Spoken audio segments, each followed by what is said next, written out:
If you're constantly battling low energy, cravings, weight control, watching your health slip away, listen up. There's a simple daily protocol they don't want you to know about that's helping people ditch their meds and reclaim their health. Up to 88% of Americans potentially suffer from some degree of insulin resistance. The Feel Great Protocol is a simple 2-step daily system designed to help your body work with you, not against you. Step 1. Unimate, a powerful yerba mate extract clinically shown to boost mood, increase mental clarity, and support fat burning. Step 2. A patented fiber matrix called Balance. Taken before meals, it helps regulate blood sugar, curb cravings, and support healthy insulin response. That's it. No crazy diets, no meds, just science-backed support your body actually understands. Feel Great is perfect for you if you have low energy, weight control, high blood pressure, high cholesterol, poor sleep, diabetes, snacking, sugar cravings, gut health, systemic inflammation. This isn't a trend, it's a transformation. Start today to reclaim your health with the Feel Great Protocol.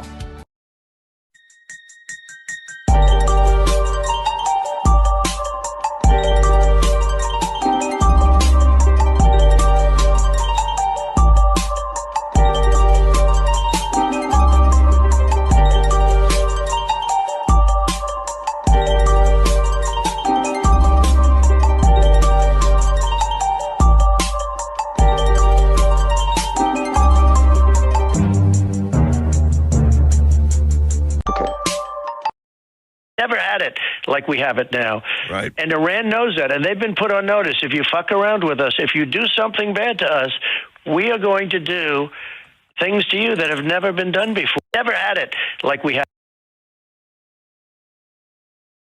Freedom started ringing her bell, and it'll feel like the whole wide world is raining down on you. Oh, brought to you courtesy of the red, white, and blue.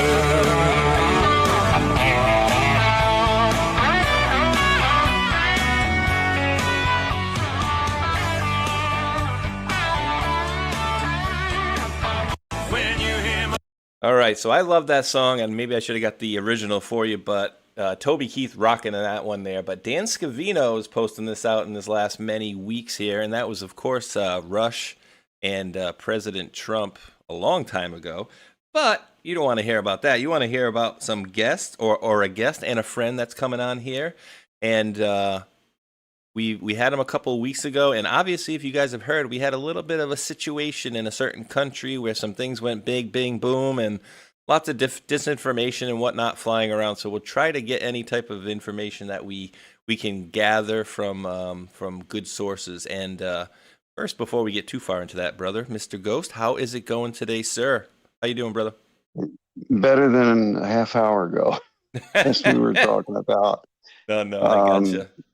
It's going good, and yeah, I'm happy to be here. Always, you've got a great audience, and I just love what you do. So this will be fun. Yeah, absolutely. Yeah, all's good. All's good. Oh, Except for, externals. In my world, it's good. In my home. Oh, yeah, It's yeah. good. Well, certain foods, right? You got to just be careful of certain foods. Oh, I guess, no right? kidding. I'm not going to diss any fast food chain out there that I thought would be halfway human food, but no, no, we won't go there. Your stomach learned the lesson the hard way. But yeah, we've all been there. But dude, so as we got a lot of this stuff going on too, and I know you said Mike's going to come on and join us in a little bit. And first I want to take a minute too to thank all the people that did donate to Mike's wife when you came on a few weeks ago, and we talked about his wife's situation and whatnot. So I just first and foremost want to thank the people that are listening for donating to Mike's wife for that, because it's always a tough situation. And then what adds insult to injury is like, oh, you got this movie star James Van Der Beek and he passes away, and all these people are donating millions, and then you find out that they bought this guy a ranch, and like not that I don't want to see his family taken care of, but you wish the real heroes too of our countries families would be taken care of first and foremost. My opinion, Yeah, anyway. yeah, exactly. Because yeah, that kind of took me aback.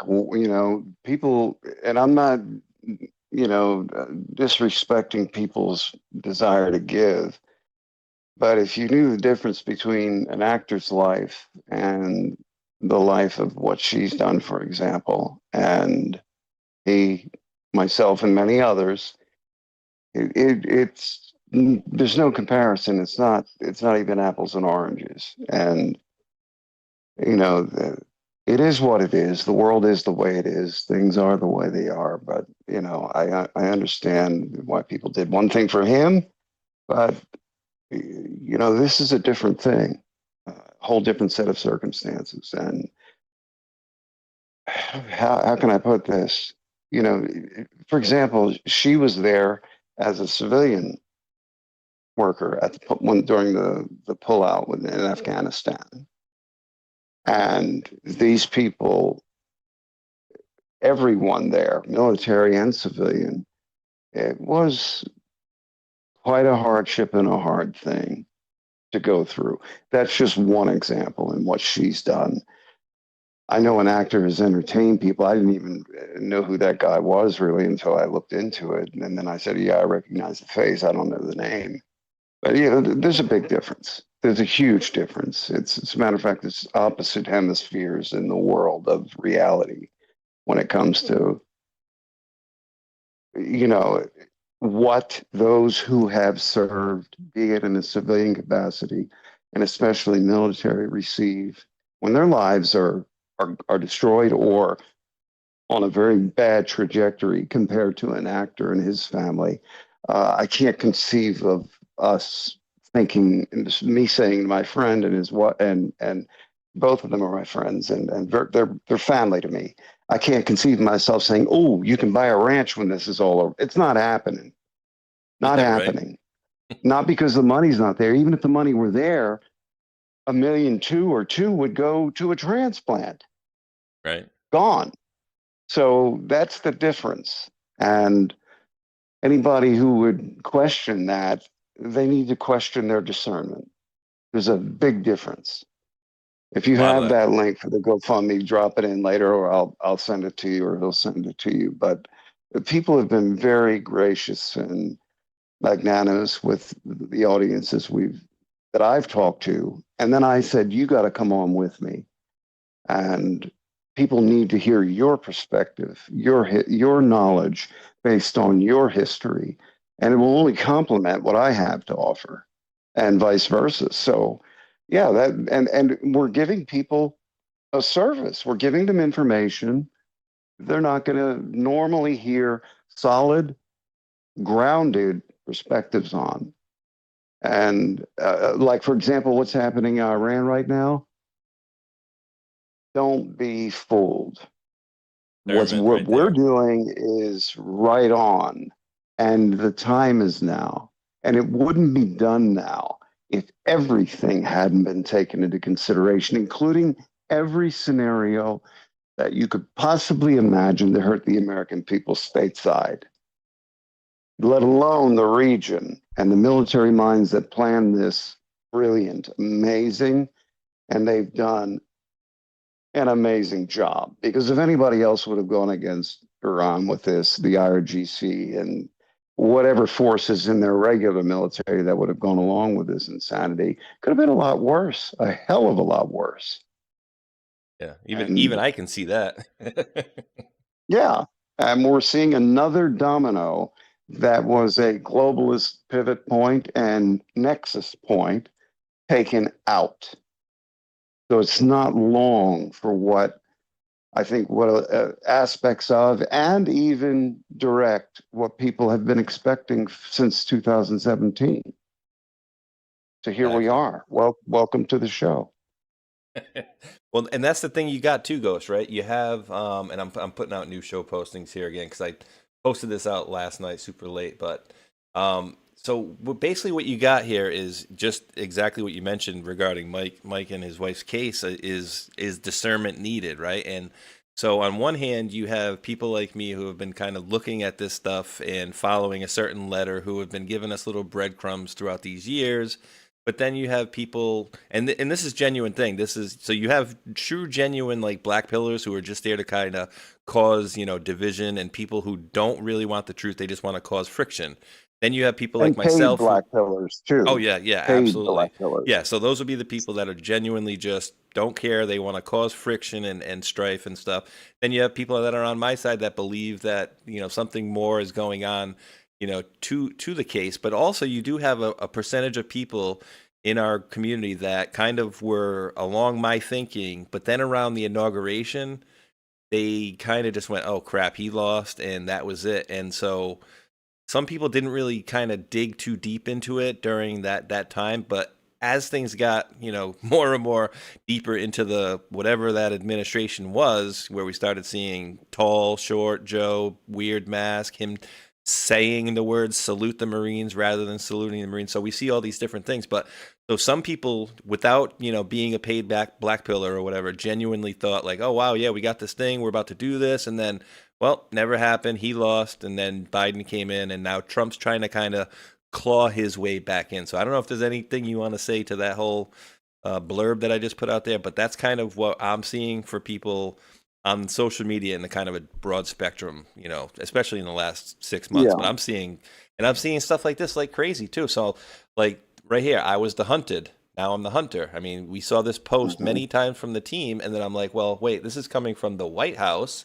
So of course, obviously it's through President Trump, and we've seen many other ones through like Department of Energy, who have posted out the title of our show, Hold the Line and stuff like that. And I'm like, okay, well, clearly many different organizations in the government are backing this. And then you got to say, then it comes down to, and then I've said this many times, do you trust President Trump or not? And I feel like he deserves the benefit of the doubt for those people who may have some questions or may doubt what's going on. Let me put it this way. There's been a series of operations, decades in the working.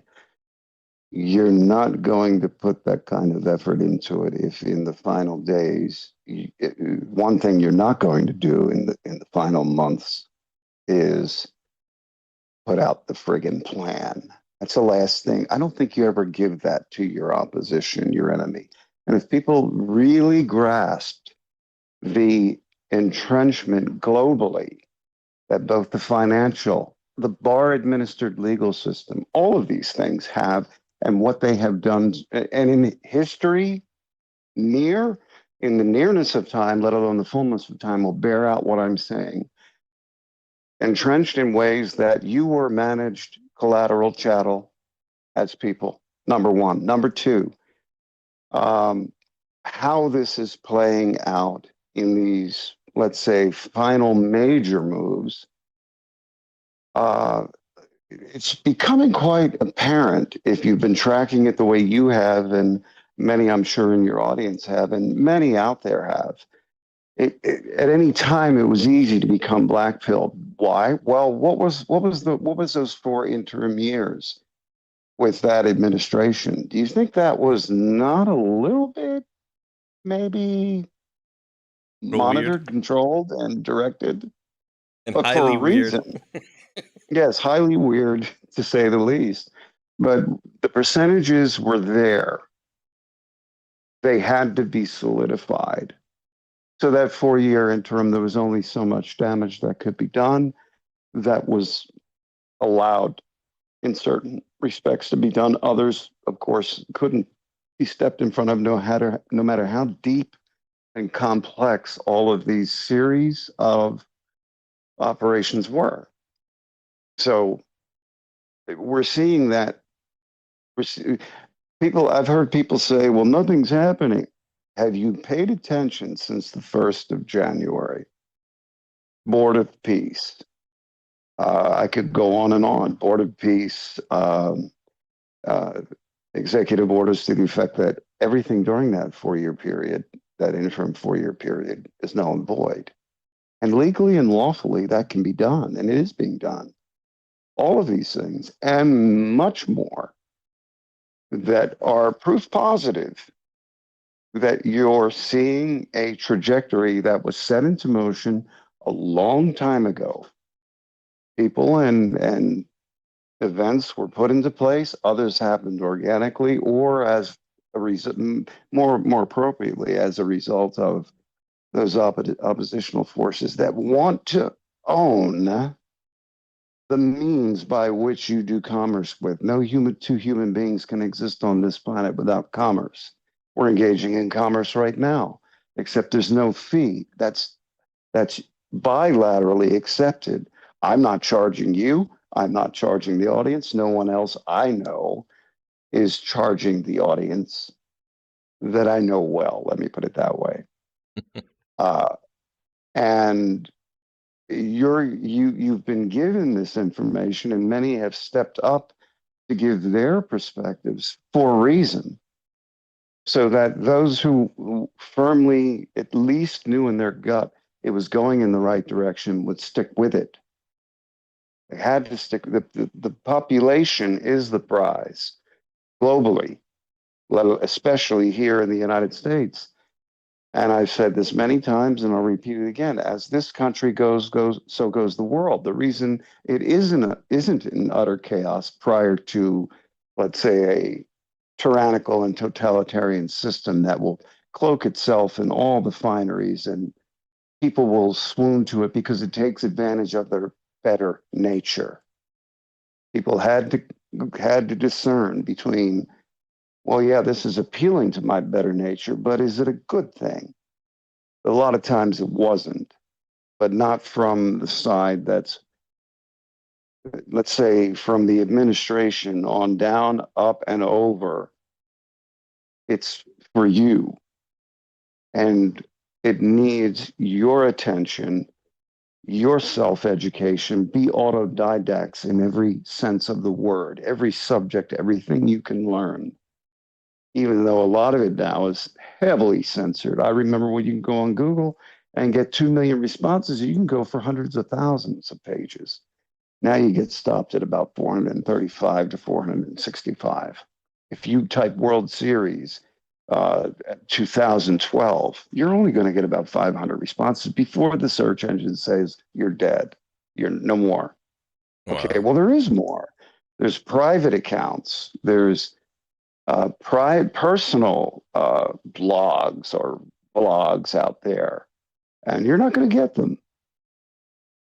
But be that as it may, that is just a bump in the road compared to what you are getting and what you are witnessing right now with Iraq. Iraq is happening on our time. When I say our time, I'm not including any other nation but the United States. Especially Any Britain. other nation. Mm-hmm. Well, you saw Pierce, whatever his name is, Starmer. Queer Starmer. Yeah, and he looked like he had diarrhea and was just trying to keep it quiet till the end. And no, he didn't want to upset what had been allowed, engineered, and infiltrated into his country. A lot of people of the wrong mentality and the wrong leanings, and fanatical at that. It's one thing when you allow people into your country who are ready, willing, and able to give. They have the skill sets or education or experience to give. That's one thing. But when you just let them in because what? Because they've appealed to the better nature of the population that says, yes, I care for people. And that, to me, is one of the worst sins the opposition has always perpetrated. You take advantage of someone of their better nature, you're in short. To give, let's say, a New York, Philly perspective, you're a con man. And Germany, Denmark, Netherlands, France, Belgium, not so much. People will learn why. Great Britain as a whole, the Commonwealth, Australia, New Zealand, extended, Canada, of course, allowed these people in. We're bringing them in by the plane load.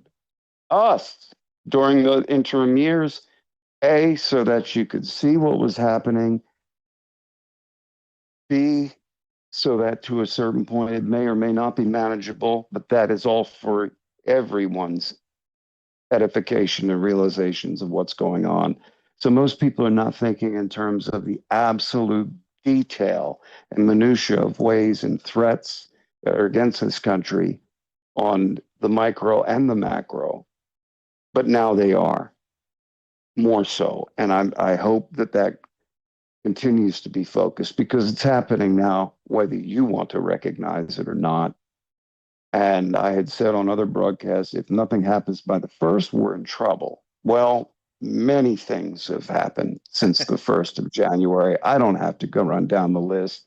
It's quite obvious. Who was the first jump in when the Board of Peace was announced? Putin, with $1 billion on top of it. That's not pay to play. That's here's support and here's our commitment. And Ukraine, history will bear this out, regardless of all these Ukraine sentimentalists who maybe have Ukrainian blood, etc.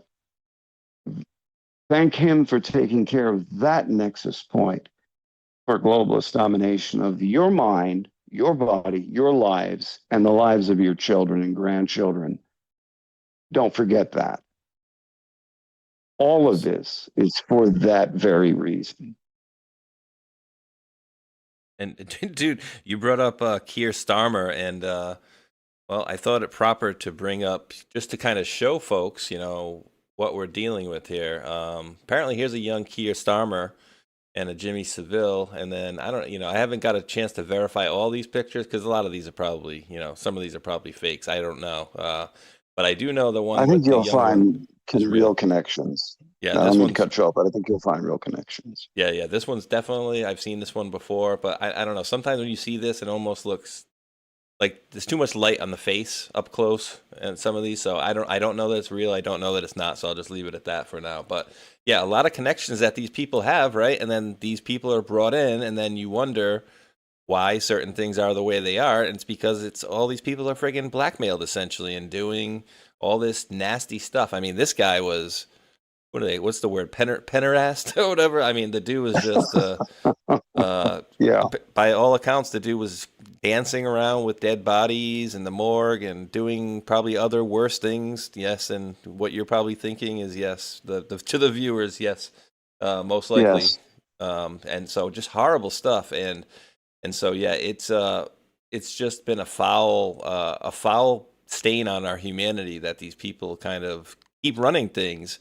But I got to say to the folks too, like, I don't know if that was a little. In truth, they always have, right, especially the last 500 years.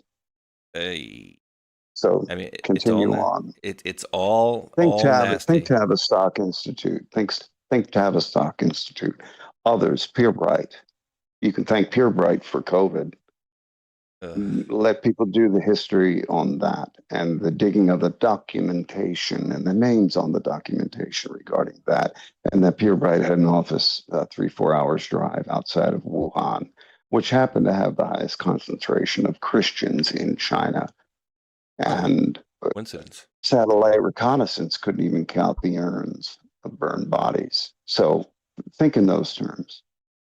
Yeah, and I think there was a bunch of like millions and millions, like 10, 20 million cell phones or something like that went offline too at a certain point in China. So I don't know if that's separate from that part, but no, it wasn't COVID. It was directed energy, let's say, from infrastructure, and it was tested. And you're talking millions dead, and this will all come out in time.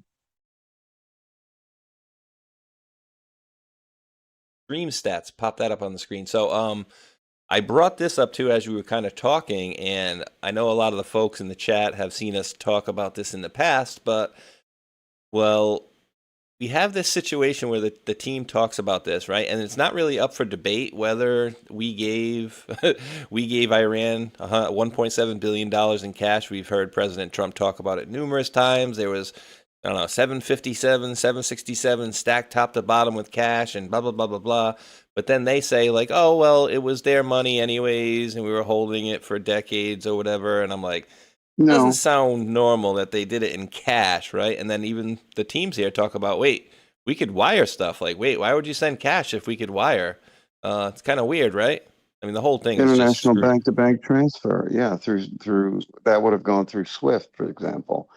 Um, yes, all of these things are blatant and obvious data points for people.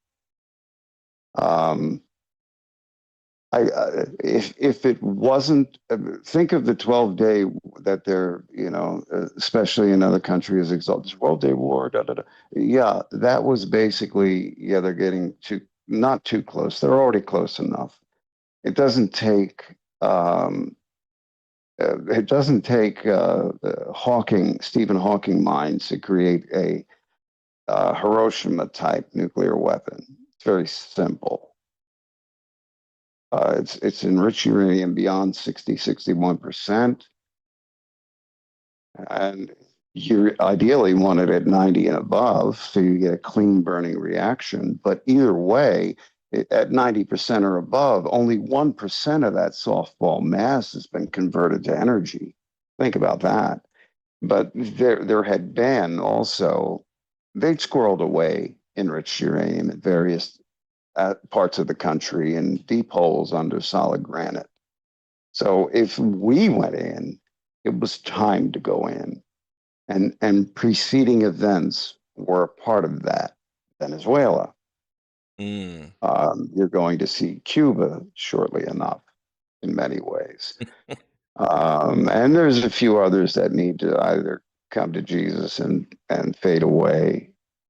Well, I'd say Nicaragua comes to mind with the gross injustices Ortega has done back in 18 and since in killing his own population. Why were they fleeing by the tens of thousands across the Costa Rican border?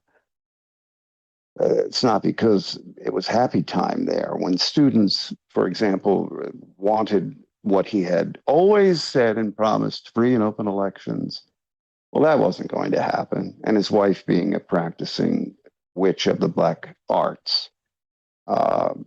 It goes on and on. Suffice it to say, there's still a lot of places that are don't have a direct, say, impact, but they do have a lateral or indirect impact on it. And it's more nations than that. I don't want to go into anything else, but that one, because that one was published, I think New York Times put a few articles out on that, but they never got it right.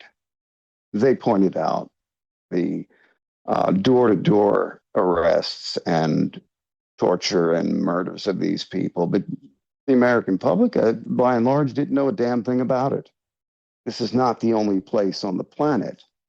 However, it was a backup nexus point, again, for activities that were going against this nation, our nation, and we have to maintain. So there'll be other things in the nearness of time, meaning now to 3 years from now, happening.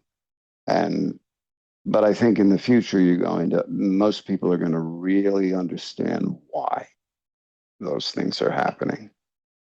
So, here we are. I got a question. So I actually question / statement. Okay. So what I've been saying for the last, since I guess this second round of Iran here, which is, you got President Trump goes and they have this, information that Iran is, building, and they're ready to get the nukes going again. And all right, we got information, we got the location, we get over there, boom, we hit them. All right, and then, well, it's all destroyed. And then, well, some say it's destroyed, some say it's not. Okay, whatever. Then we go back and we literally snatch a president, whether, people want to say he's recognized as the president, but, essentially worldwide, the dude's the president, right, of Venezuela. We snatch him up, do whatever we did. Then we go back to Iran, hit them again. And I look around and I'm like, there's no other country out there or no group of countries that stood up and was like, hey, this can't happen. Where I think if there wasn't a larger plan behind the scenes, I think you would have had at least a couple of countries maybe step up and be like, yeah, we can't. It's almost like, we got, Germany's kind of going wild and doing this, that, and the other. And it's almost like they planned this in a certain way, and maybe they did plan certain things and not others, but I look at it a little weird. And then Putin's asked, like, oh, aren't you going to help Iran? He's like, well, we got 2 million Russians living in Israel, so not really. And then this account, too, I'll pull up, too. I think this is the same one from earlier. Iran attacked them. Now Arab nations want to join the fight, Trump. And so basically after we hit them, they threw out a bunch of missiles and hit a bunch of other countries. But I say that to say essentially, weird to me that no country objected, or seemingly to me anyways. I mean, I'm only seeing the headlines, but I don't see any country that's like, oh, you better cut your crap and whatever. If you do this, us and this country are going to get together and we're going to, sit you down. So I don't know, any comments to that? 'Cause Well, I found it a little weird. well, you bring up Germany because those in political positions of, let's say, authority, or in reality, fictions of authority, people believe it becomes so. Why weren't they saying and doing the right things? Because this wasn't a situation where, oh my God, we've got to go in now. No, 12 days they were going a little too fast for the planning and the sequence of both overt and covert things that had to be done globally to take care of this problem with the Islamist regime. So they all damn well know, but they're not speaking for the people of Germany in reality. They're none of them. And same with Starmer in England, Great Britain. No, he's not speaking for the people. The people are damn well pissed off. And they're learning and knowing more than they even knew before.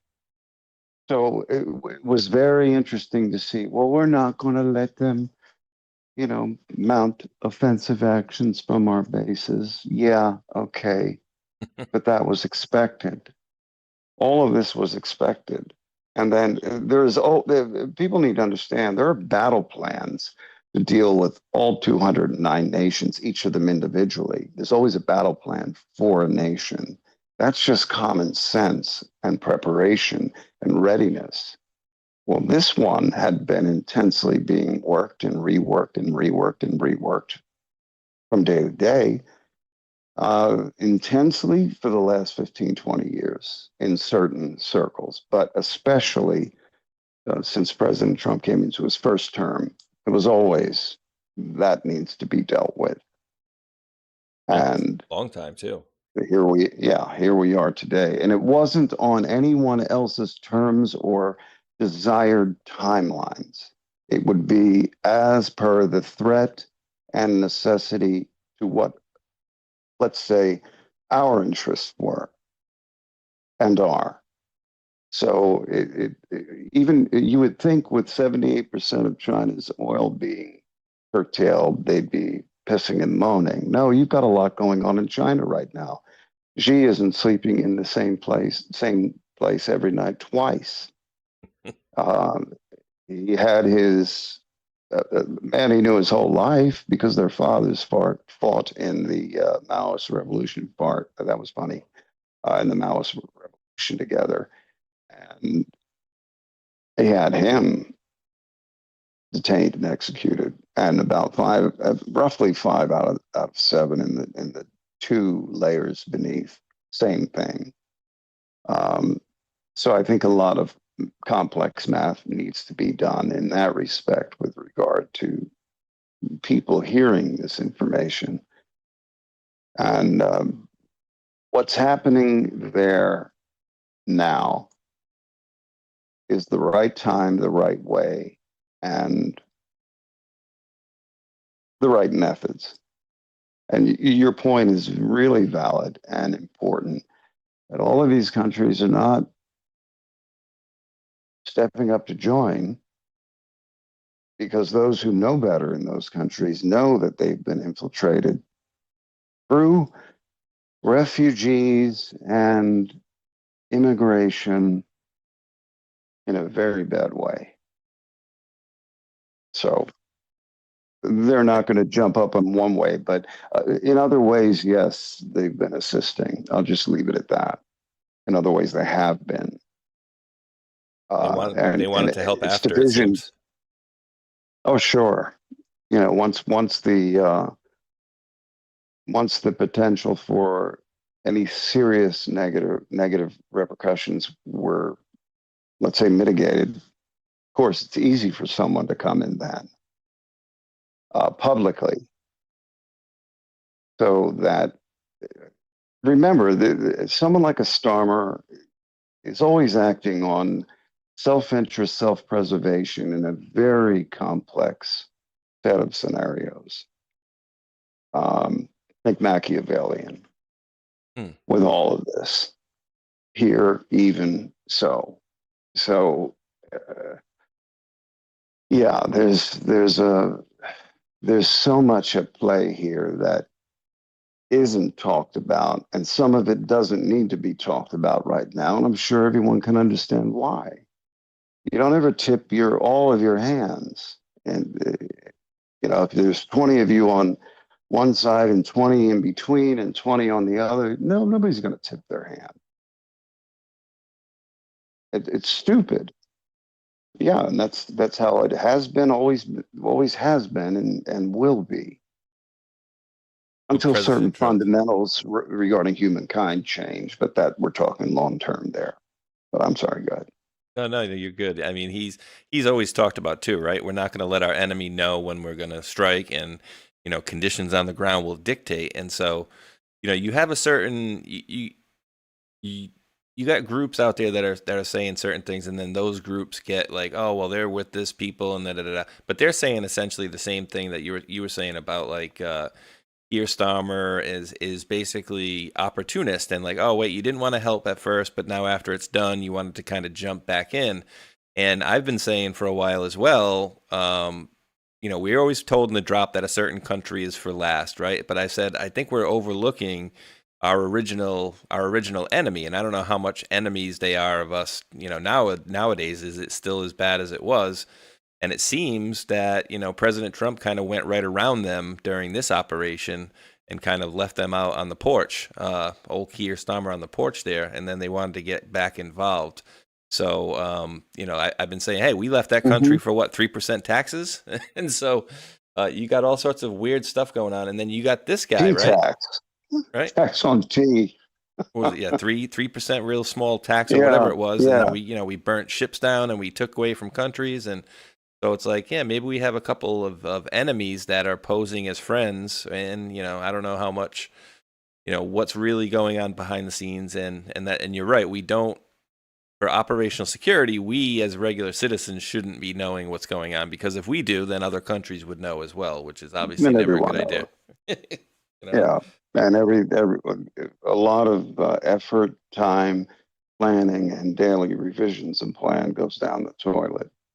So, you know, allow them to prosecute this in the way military, the departments, president, in the way that they need to, and let it continue as it is, because we were at DEFCON 2 for a while. Yesterday, I know we were at 3, which is good.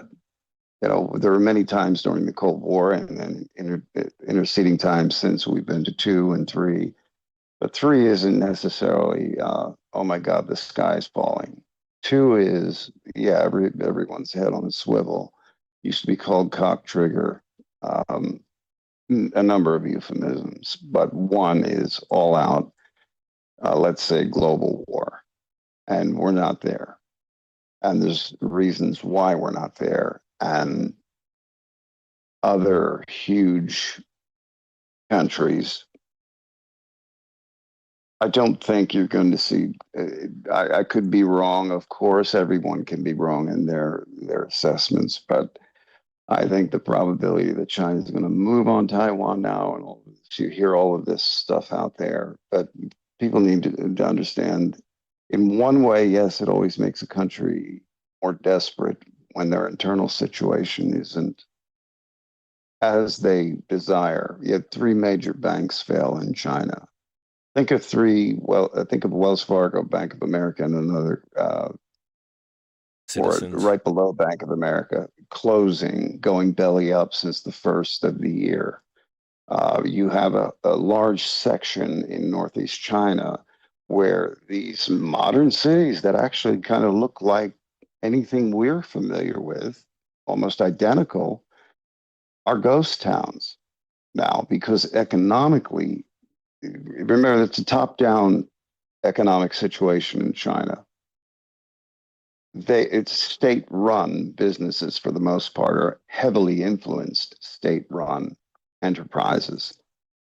So when something goes wrong, imagine saying to people in the Rust Belt, or where the iron ore had been mined in Minnesota, Wisconsin, into Michigan, and then the steel mills in Pennsylvania. I'm going back in the day. Imagine saying to them, okay, this is not economically viable. We're not holding it up on our, because it's top-down management that aren't business men or women. They don't know what they're doing in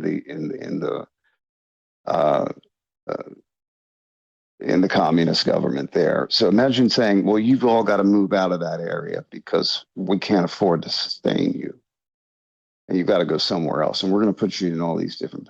That's what's happening there. Did war traditionally help capitalist countries? Yes, it did. Always did. We became the factory to the world in World War II, but it's not the same dynamic today. So you have to take that into consideration with China. And do you think, honestly, that China is going to be left to hang out to dry any more than is, say, gameable and necessary? Of course not. You don't want them getting desperate. Mm-mm. And what you're hearing, and this is something people need to be aware of, what you're hearing from formerly entrenched, highly educated, and functioning people within the government in China that have become exiles, they're saying, no, they've been lying about everything, including the population. Reasonably, it's 550 to 650 million, according to many of them. Now, you've got to factor in propagandists and really skilled individuals when putting out this information, but even taking that into consideration, where there's smoke, there's fire. And yes, there is real truth to that regarding their population, for example. And some of them I've seen, and I said, no, he's doing a good job, but he's not. He's making all of these claims regarding the situation with Iran, and he's not factoring in all of these other things. And to the, let's say, unfiltered, and because of a lack of knowledge in the mind of anyone in our population, they're going to say, well, yeah, he's got a point there. Yeah, he's got a point there. Well, a lot of the points in this one that I'm referencing, and I don't want to single anyone out. I don't want any more trouble than already has had in my life. What he was saying seems valid, and it may be valid to him. He may be honest, but the points are not valid when you know what's happening behind them. And know that we wouldn't be doing what we're doing if every imaginable contingency, or say, punch back to us, was not factored in and considered. There's always a certain amount in situations like this that it's an unknown. Say 8, 10, 12%. It's an unknown. But that's always the acceptable risk in doing something like this. And we did move on our time not on any other nation's time, especially one that for the last 20 years has been saying they're going to have a nuclear bomb in 2 months. No, they're not. Wonder No, what they country that weren't. is. Well, that's the same country that told us they had. We guarantee the Middle East will be a lot better if you take Saddam Hussein out of there. We guarantee weapons of mass destruction. Mm-hmm. That Well, guy. basically, he was a dickless tyrant at that point. We could have slapped him around any number of ways without having to feed the machine, military-industrial info, enter, blah blah blah, tainment. Add all the extensions you want onto that. But we all know who was running the show here. These let's say morally bankrupt and mentally reprobate in their thinking, neocons, etc. They didn't care if your kids were going to go off and, in their best intentions, sign up and go to fight the enemy and die or be maimed for the rest of their lives. It's time that shit ended. And this is actually what's a part of what's happening now. So all of these, these knee-jerk, whiny bitches claiming, well, he's doing exactly what he said he would. No, this isn't going to drag on for 20 years. If everything isn't really sealed down in the first few weeks, and then everything to help a very intelligent, very educated, very Western-oriented population in Iran, and one that in the future you'll see give much to this world. Yes, it's being done, and they're stepping up. You have Kurdish forces that in the northeastern aspect. Well, look on the map. Where's that in relation to Iraq? Who is in that section of Iraq? Yeah, it's all going as it should be. Doesn't mean there might not be a curveball thrown in there or something out of left field, a beer bottle coming out of left field and hitting the poor guy in the outfield in the head. No, those things are always possible, but the likelihood or probability is as lessened as it can be for what's happening now, and it's on our terms, this country's terms. Yeah, because you have historically, like you said, the bankers' wars, right? So, theoretically and hopefully, this would be something that would end, these continuous wars for people. And then, like you mentioned prior, you have like the Board of Peace, the Abraham Accords, and then some people, of course, will be like, oh, he's a peaceful I get that from the 4 to 6% people that'll never wake up. Oh, that's your peaceful president. Oh, he just went over and bombed the country. I'm like, yeah, but you think about what needs to be done to ensure that this doesn't continue on in the future. We're not just sending people out to, oh, I don't know, make sure you guard these poppies, right? Oh, hey, bring some heroin back, bring some coke, whatever you can bring back. Bring heroin, bring poppies to all these different countries. So we're not using our military men as who was it? Was it Kissinger that said it? Or was the other guy said military men are stupid animals? Should be used as no, cannon fodder. that was Kissinger. Kissinger, yeah. And a little, well, I'll just say it because it's out there and it's in books even. A little Rockefeller groomed. In their terms, he was a genius, and in certain ways, he was a very bright and enlightened man geopolitically.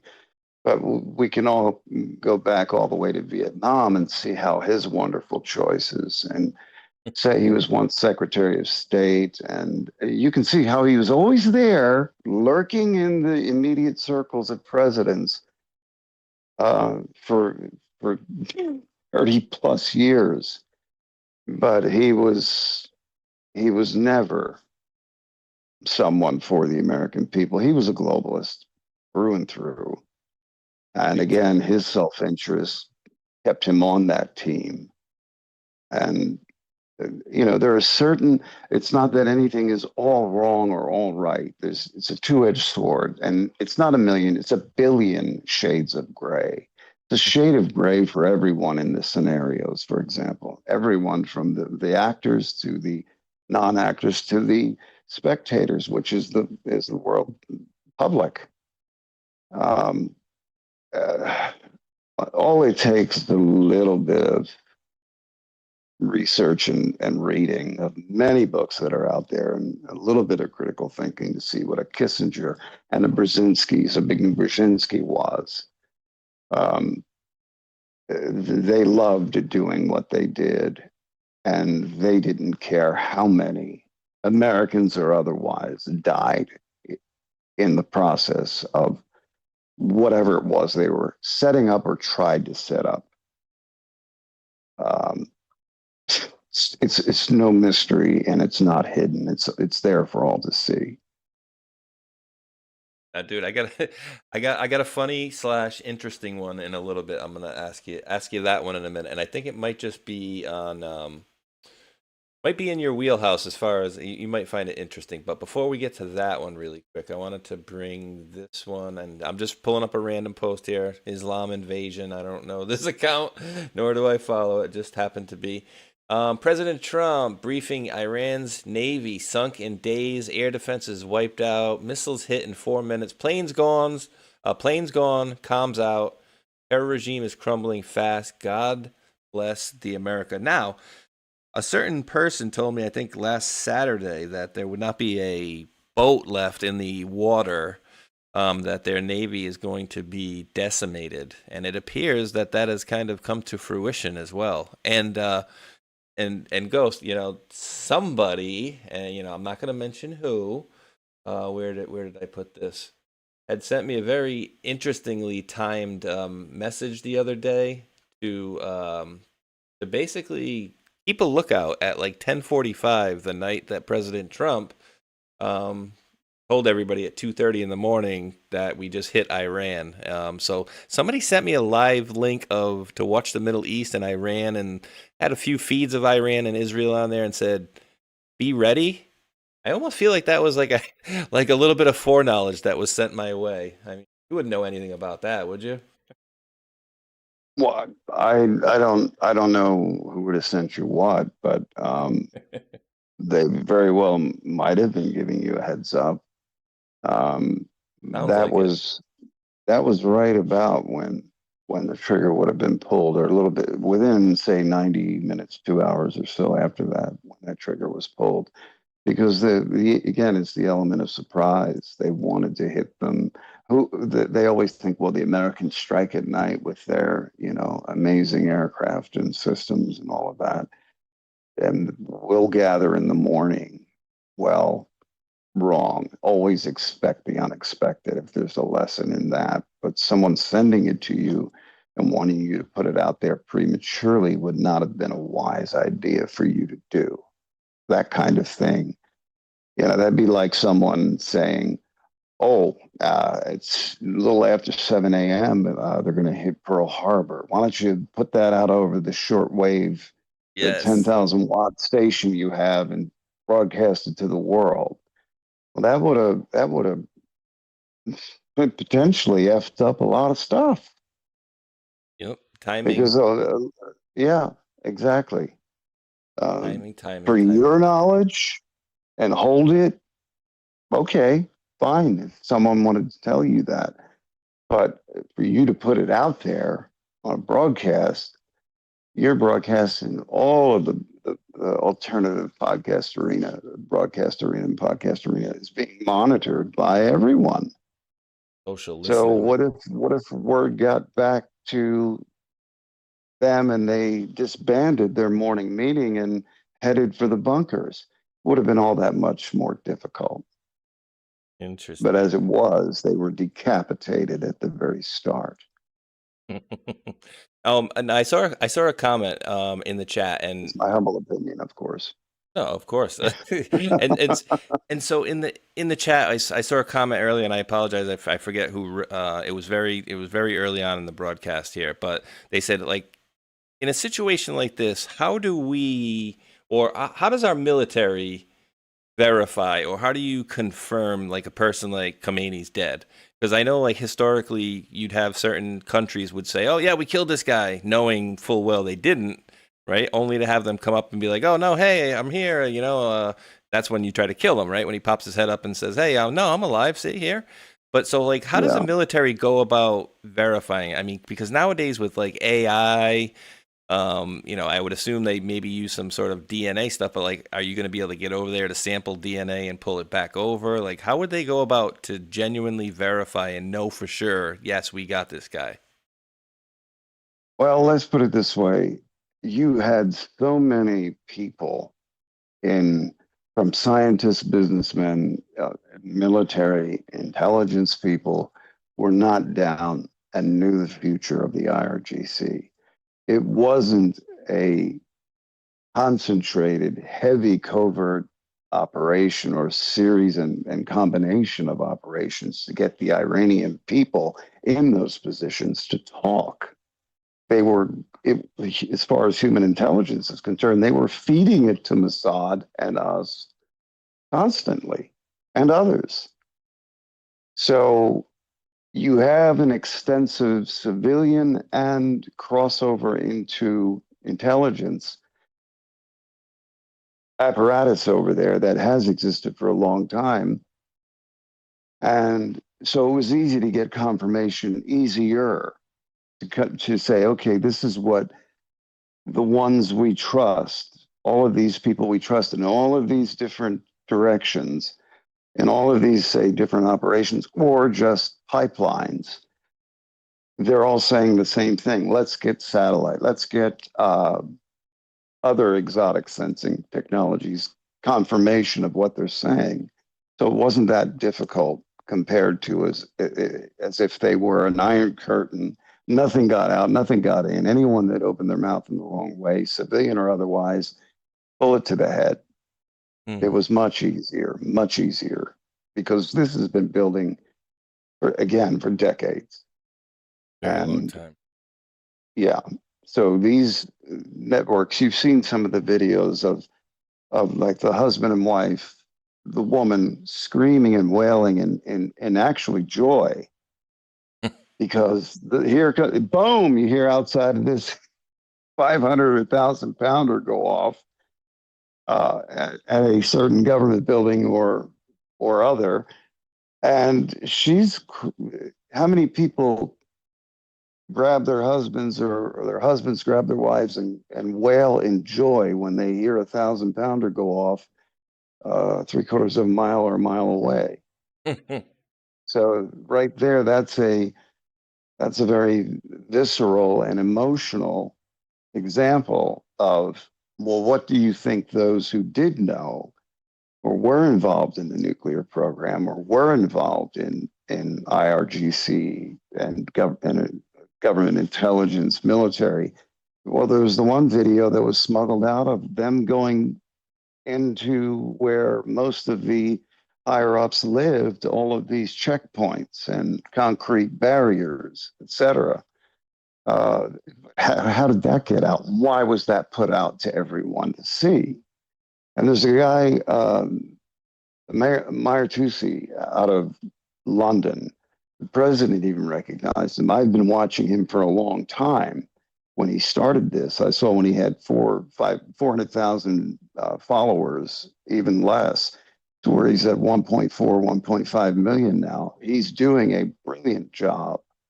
And he does get fed intel from reliable sources for the right reasons. And he's never been off on his reporting. And I think his site is, and I'm not hawking it for any other thing other than for you to go to see tousi.tv. Go to that site. You want up to the minute information on Iran? Go there. He's better than BBC, all of the major media here combined. What is and it? he's a young man doing it.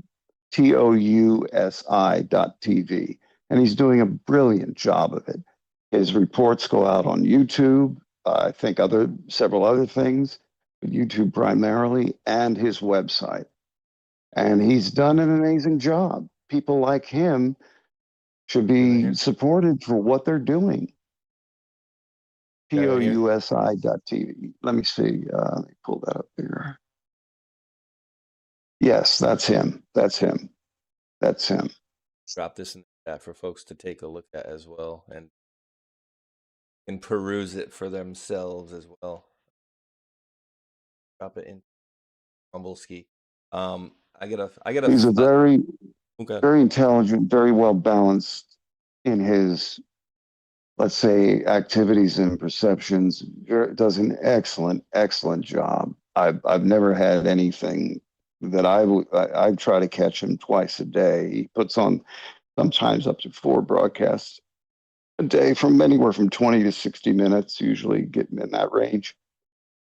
And it's up to the minute. And he's got family in Iran. His father lives right outside of an IRGC base. So what do you think he's reporting? He's reporting, open source, human intelligence. And if people want to get a balanced perspective of what's going on, tune into this guy. He's done a magnificent job. Now, I know that you you like and you like and know technology and stuff like that as well, but this isn't really this is kind of like a funny side thing, but I think you might find it interesting as well. So bear with me a second here. I'm going to play a little video for you. And folks have heard this, but I want to hear I told you I was nauseous before because of what I ate Sorry. yesterday. You're going to show me this. You're going to show me this picture. Okay, no, never it's mind. I'm just even joking. worse. She's going to just- talk. Oh God, I gotta close my ears. Here we go. Ready? This is actually pretty funny though. Were you ever denied access, or did you ever inquire on the topic of UAP or Gilgamesh in your official or personal capacity, and why? I was never denied access because I never asked for access. So they asked her in this hearing about Gilgamesh, and I just thought it was funny too, because it's like, wait, what are they looking for? For Gilgamesh, because we do have the State Department or the government lineup essentially that shows that they did ask for it, and it wasn't her, and maybe she sent a staffer or somebody like that to ask for it. But I just thought it was funny that it had brought up, and I know you like kind of weird stuff like that too. But any comments on what these weirdos might be up to? Like, and were we going to Iraq to look for maybe artifacts more than oil and poppy and stuff like that? Okay, imagine sealed in clay. And clay is you can make a pond in your backyard if you live in loamy soil, if you have 3 foot of clay, wet clay packed. Imagine vaults being uncovered in the Iraqi desert that have had pristine cuneiform tablets by the hundreds of thousands stored in them. AI is finally being able to decipher them. And as soon as it did, when it came down to instructions regarding chemistry, genetics, science, space travel, you get the point. As soon as all of that began being deciphered, well, of course, then the pipeline for that information was cut off. But here's a woman who, with her husband, could have been found with Stephen Greer on a certain Hawaiian island with Lawrence Rockefeller back in the day. Do the math. Gatekeeper. So she's a friggin' lawyer. So I was never asked. She's not saying I didn't know about it or know more than I should. She's just saying I wasn't asked, or I didn't ask, or what have you. Do you see how language? Don't ever assume that because someone makes a statement, don't assume the intent of their intent. So she's going to play this lawyer game throughout this questioning. Guarantee she has. I haven't tracked any of that because I pretty well know where that's going in the end. But don't assume CNN or MSNBC would run with it. Well, she didn't know anything, or she did. No, they're running with the assumption and putting it out as fact. And it's all nebulous bullshit. You didn't ask her specifically a question enough. So she's going to give you a legalese answer, even though it's in plain language. Like you ask me, Did you eat eggs this morning?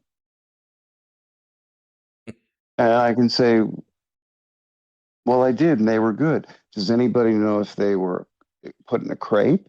Do they know if it was a 3-minute egg, or do they know if it was scrambled with cheddar and all kinds of gunk in there that I like, or did it an omelet, or what were they fried over easy?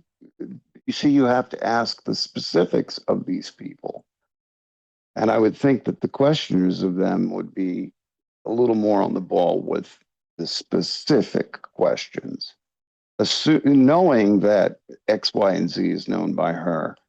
And then, okay, let's make a question specific enough that Tolem's right in between her eyes, and she's going to go humana, humana, humana, or she's going to lie, one of the two.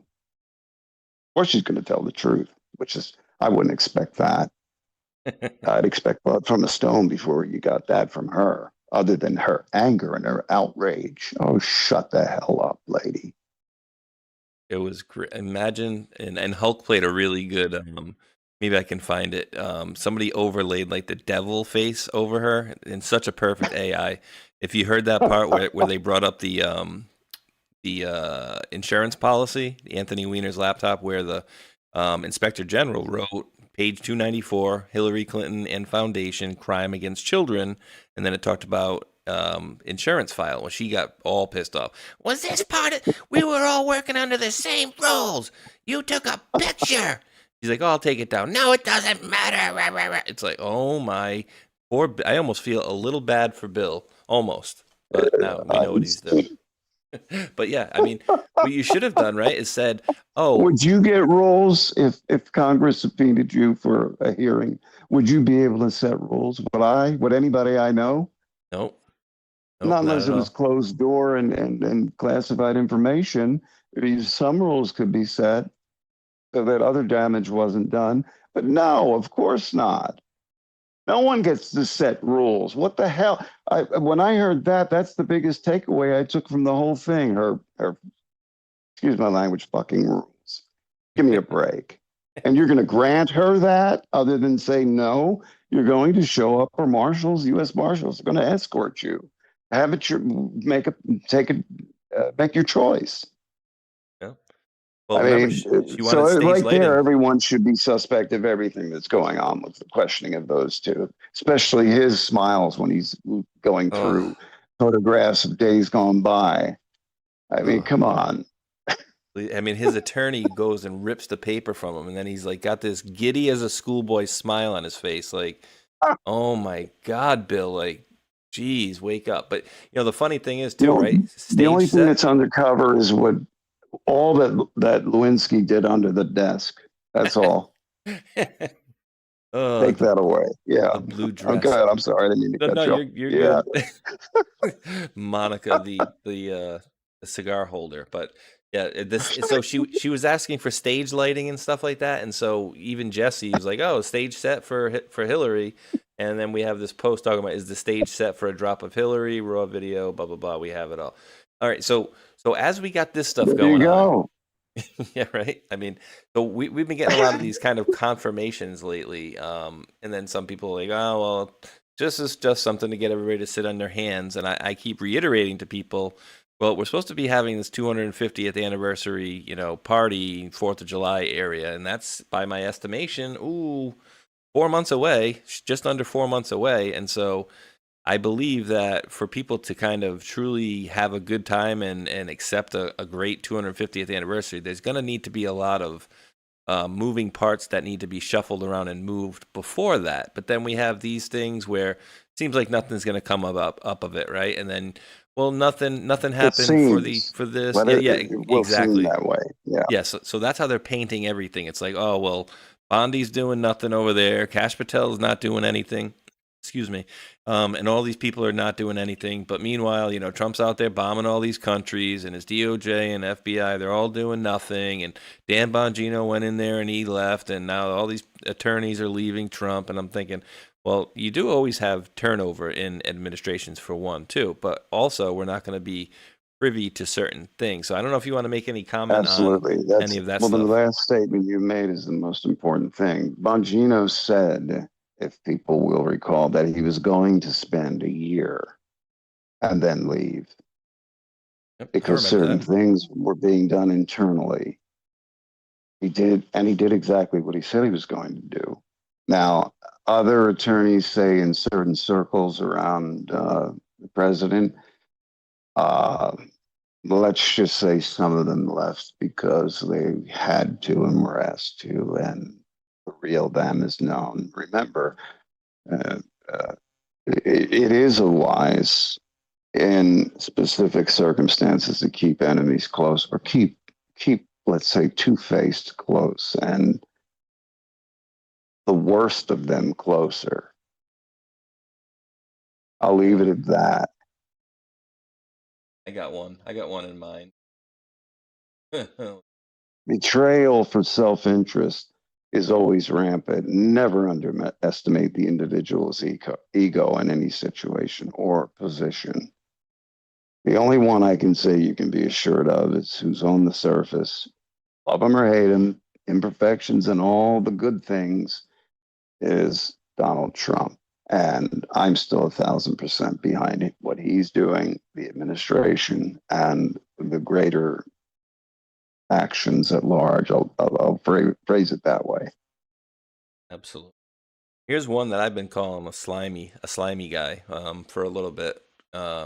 And then people are like, well, he's right there in there with Trump. And I'm like, yeah, maybe he's a changed man. I said, but the whole Cantor Fitzgerald stuff and didn't know who Epstein was. And now we're finding that he does. And now he's going to testify apparently too. So we'll see how this kind of all slides out in the end, right? Like it's all, and I look at it, unfortunately, not everybody sees it like I do, but I'm like looking at all these different arenas kind of clicking, kind of humming like an oiled machine. And it might not seem like that to some, but you got all these different things that are happening all at the same time with the immigration stuff and the DHS and getting rid of all these people. Then they're trying to shore up the elections. We got a lot more 2020 stuff coming back through. And of course, they're trying to get rid of the mail-in, the mail-in voting and the machines and whatnot.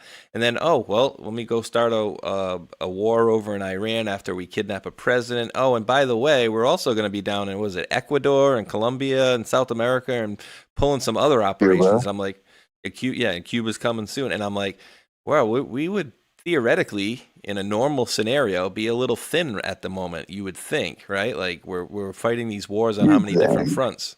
This is just from an uneducated and unmilitarily trained perspective. Well, you bring up Q posts often. The takeaway from that should have been, and anyone who paid attention to that to any degree, the idea was to get you thinking on a higher level, on a more strategic level, on a more tactical level. For many, it did just that. And I know they're grateful for it, aren't they? And I am. You're seeing a lot of things stated years ago, almost a decade ago in its beginning, come to fruition. I would caution people to start thinking in terms of what did you take away from that? What have you learned since on your own in let's say, collating information, identifying real data points, and then seeing, okay, yes, that fits or it doesn't, or the probability is it fits or it doesn't. Now, many people can say everything they want about that and other things that have happened. You cannot deny, no one in this audience, and if you're black-pilled to the hilt, you cannot deny that at the overall average of people thinking on a much higher level, it has increased. You can't deny that. Or shows like yours and many others would be falling on deaf ears, and you'd have 80 people listening and maybe 2,000 views. Well, that's not the case with yourself and many out there. So obviously, that point was made, that lesson was learned by many, and hopefully they've continued on with their self-education in these areas to be able to say, all right, I know this is happening, but is it as it appears? Well, I can tell you 90% of the time in years prior to 2015, 16, most people took it as it was presented and then argued over that.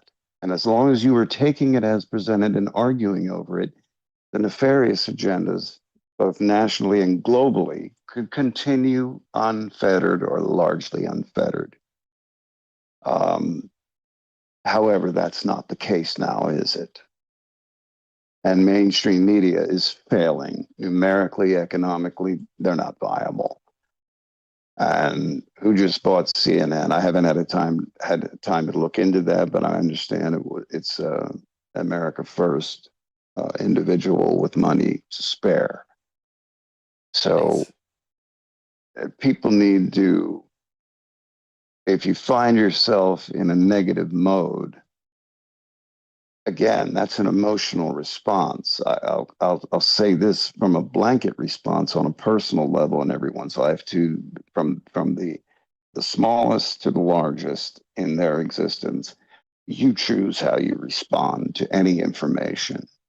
Now, if you respond emotionally, you've just negated the fact of dissecting it and finding out what's really behind the statement or action or what have you. If you stop and say, okay, that's saying this, why is it saying it? Is it a lie or is it the truth? Is it a blend of that? And does it fall on the side of usefulness or not? This is the kind of thinking that was urged in people in the population here and at large in order for matters to go to a good conclusion. But again, there's never going to be a conclusion. There will be better systems in place to where corruption is not, and I caution a lot of people this, when you go into any situation, business or otherwise, or political or intelligence, who's not corrupt? You've had to ask, that was the real question for the last 20, 30, 40, 50, 80, 100 years on and back. If you can insert yourself with enough knowledge into history, who's not corrupt? And go from there. Or what information isn't corrupted or designed just to placate people, and in doing so, throwing them off a trail to greater understanding or greater appreciation or significance of what's really going on. That's always been and most people were born and raised into that. It's a natural default position for them. Rather than saying, wait a minute, where did you hear that? What's the source of that? What's the date or timestamp, so to speak, on that information? Where's the article? Where's the video? Where's the individual? On and on and on. Every time you see something out there, you've got to ask those questions first before you ever get into the meat of the issue. Trying to push it. And that was, and that was the idea behind a lot of things, including the Q posts you bring up, the entire Q thing, and many other things, was to bring people to a higher level of discernment and incorporating their thinking calculations. You can't respond to things emotionally. If you do, you've immediately cut yourself off for what's deeper, whether it's between a parent and a child, a husband and wife, on and on and on. What's really going on? Why did the words come out in that way? What's deeper? What's behind it? What is their internal language, even though we're communicating in English?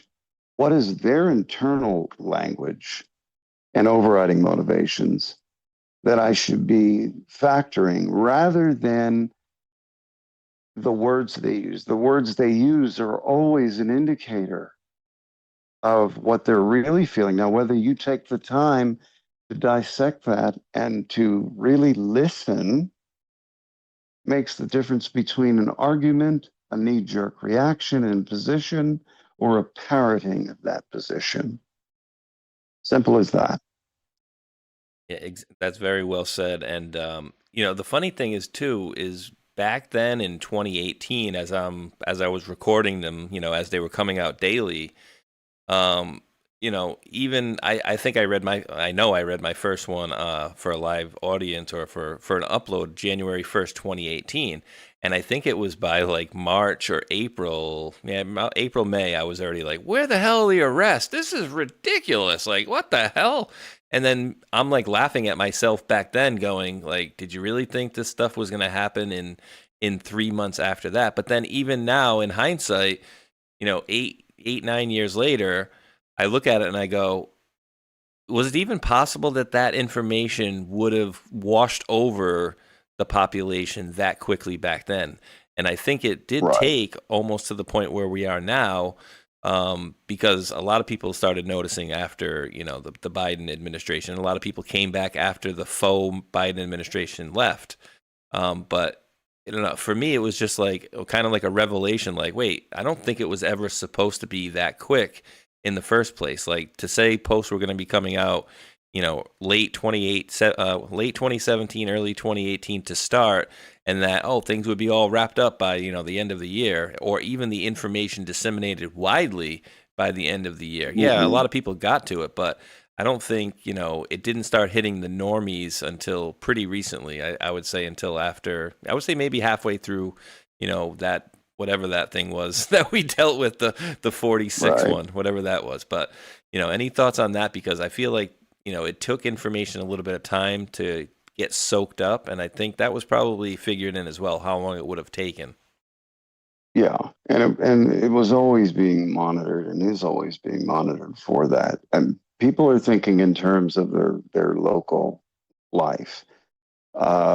This kid went into the convenience store, shot the owner and stole. Get him, put him in jail. Well, yes, in that situation, that's exactly what needs to be done. But as you go up in layers of complexity, when you're talking about huge groups of people, county, state, countries in our country in our respect, or even infinitely more complex relationships of countries. What has been their traditional ways of handling each other, operating with each other, working together in ways that people don't even know about and shouldn't know about, because in the end, it's usually being done for the betterment. And then you have to factor in a lot of complexities. I think people should be at least exposed to the concept of the study of ponerology, which is the study of evil. And again, apply yourself to these larger situations and how complex it all gets. And believe me, it gets infinitely complex. And that's why I say it's a billion shades of gray. And those shades imagine those shades shifting all the time. How do you navigate that as someone in the general public? It's not easy, but I think by and large, overall, the public has done an amazing job and has stepped up. Can anything always improve? Ask any home run hitter if he thinks he can get better. Of course. Of course. So this is really, and we're just touching upon the aspects and the levels of complexity of all of this, because it comes down then to where does it default to a scientific breakthrough or a breakthrough that's actually that's actually deployable or usable. We've had free energy for how long now? At least 80 years. Really? But how did you conform entire economies globally to start looking at that? It first had to be inserted into the collective consciousness of all of that 30, 40 years ago. so that we can get to where we are today, where the genie's out of the bottle. It really is on cheap or free energy. There's plasma aspects of generating energy. There's Searle coils. There's cold fusion. And how many times, the one thing the public did get aware of, how many died or were silenced or ruined because they had, say, a guy in Mississippi, which is a true story, took advantage and learned how to harness the collapsing field theory of an energy, electricity going through a cable. And every time it's it's say AC, it's phased, which is the best way to transmit electricity in that way, long distances. That energy field, 60 cycles plus per second, collapses. Well, there's an energy in that collapse. Is that being harnessed in regular power systems? No, it's not. And I had to travel yesterday, and I saw something on an interstate that really perked me up. I passed, because I was doing 80 naturally, and everybody, the people I was with, we were keeping in a group, but I passed a flatbed, and I said, okay, wow, that's a lot of transformers. How many length and width? And I figured there was about 120 of different sizes, 2 different sizes primarily, of simple telephone pole transformers on that truck, one interstate, one section along the entire country. Think about what I'm saying. People have always said, well, we're at a disadvantage if there's an EMP with the more complex substation transformers. And because you're going from tens of thousands of volts in a long line transmission setup to 4,800 volts in the power lines that run by your home, but that transformer that feeds 3 or 4 houses that are near you breaks it down to 440, and your home appliance decides whether it's 440, 220, or 110. So it was good to see that one, semi beat up semi carrying all those transformers, all shiny and well mounted on the flatbed, but all visible. And I said, wow, that's a good sign. That's a good sign, because rarely did I ever see that kind of thing before. And I think most people that travel, depending on what part of the country you're in, you probably didn't see that too often. That tells me there are even, not that I've looked into it or feel the need to, but that tells me because it has to be being done, that tells me that there's even backups of the simple neighborhood transformer. So I'm sure it's being done on different levels to, let's say, recover from an EMP that people seem to be very concerned about, and rightfully so. But again, I don't think in the end, and this is a blanket and broad statement, I don't think we would be doing what we're doing now, starting with other things, then Venezuela, then Iran, if we weren't ready for it or any potential repercussion or contingency. So it was just, that was just me driving along with the flow in the left lane and passing that truck and going, okay, how many length and width? Yeah, there's about 120 on that flatbed. Lot. And I think it was about maybe less than that, probably 80. When I was thinking at the time, if you go to the length and the width and size of them, there were about 6 or 8 very large ones, which would have been for, say, a factory or a portion of a factory, rather. That would take many of those large ones.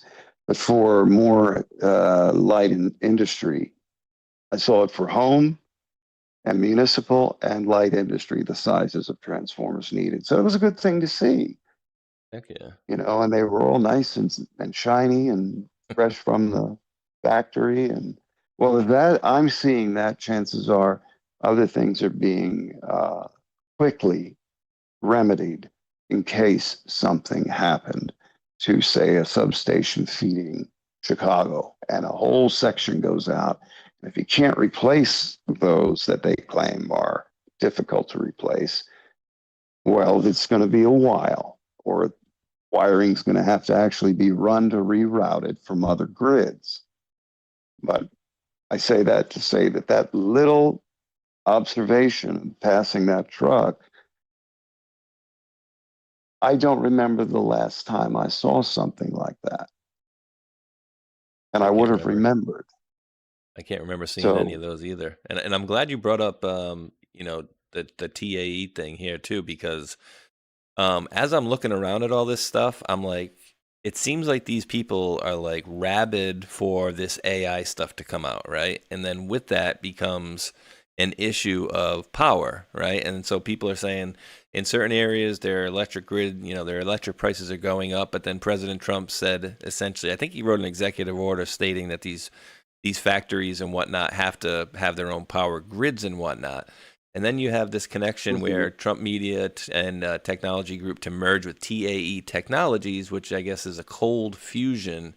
And so, like you mentioned, they've known about, you know, free energy and other ways to get, you know, if you can get something moving without having to put energy into it, right, then you can harness that energy essentially, right? And we've known about things that we can do for years and decades and stuff. But like, how are you thinking, you know, any estimations, any guesses on how this stuff will roll out as far as, you know, not screwing with the general public and our prices? Like, do you think they'll hold to that, you know, what he's putting out there as far as that you guys need to have your own power, and what will we have? Because I mean, we're still using wires, we're still plugging in wires, and Tesla was powering, what did he power, 50 light bulbs from 5 miles away with no wires in 1918, and we're still plugging things in like morons here. Like, so any thoughts at all? That's one way to do it. But these, let's say, certain types of devices, the coil devices, for example, you can scale them up from the size of your thumbnail to run your computer forever. I foresee in the future that being something you buy, number of them, different sizes, for disposable items or fungible items that you replace for better models, telephones, computers. And you simply say, well, okay, like I'm taking my SIM chip, my information chip, not my networking chip, I'm taking the information chip out of the phone. You'll be taking also the tiny little power source out of the phone, and it ain't a battery.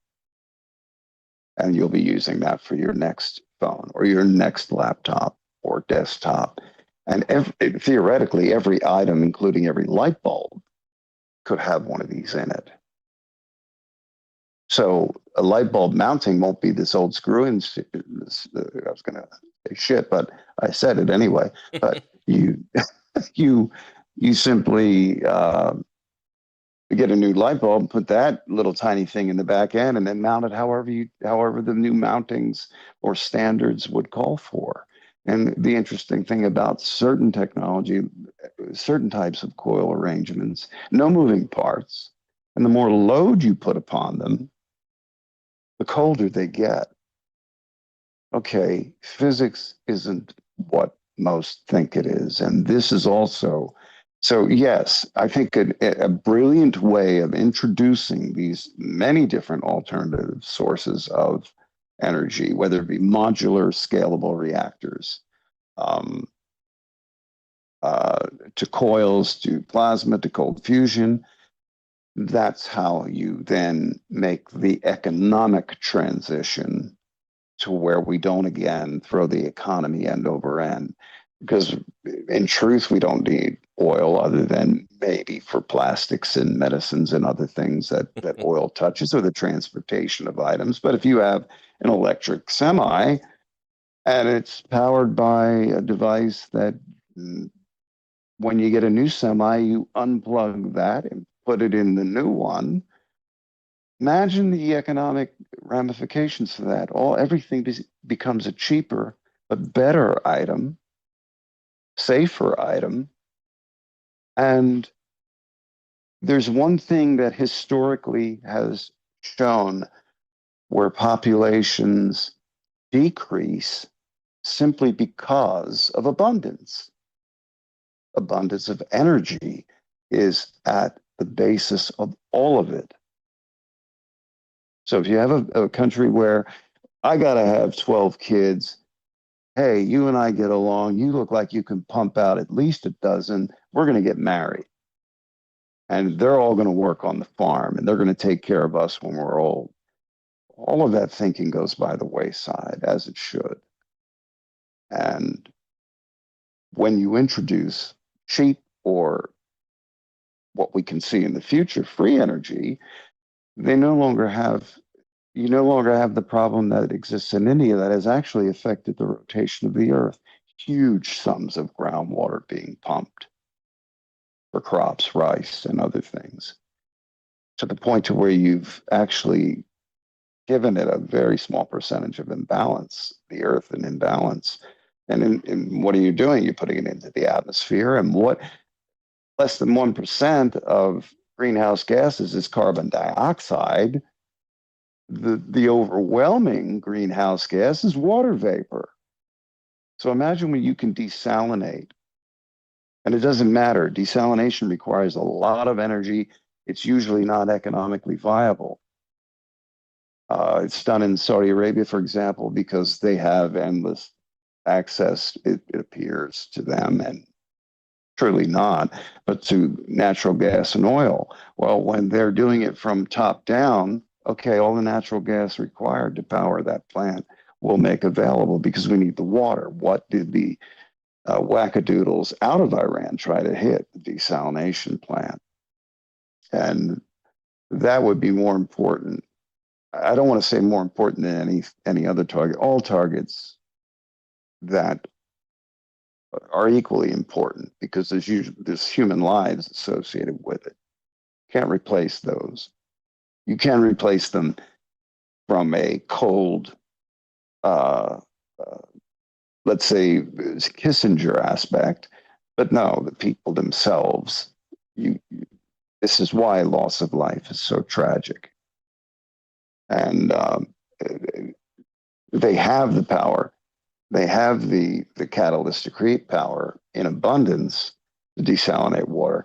That's the problem in many areas of the country, including the southwest of our country in Mexico. Imagine a desalination plant at the top of the Gulf of California that feeds the southwest and Mexico, or a series of plants that energy is not a question other than your initial output for those systems to power. Modular reactors, put as many in, leave room to increase should you duplicate what you're doing now.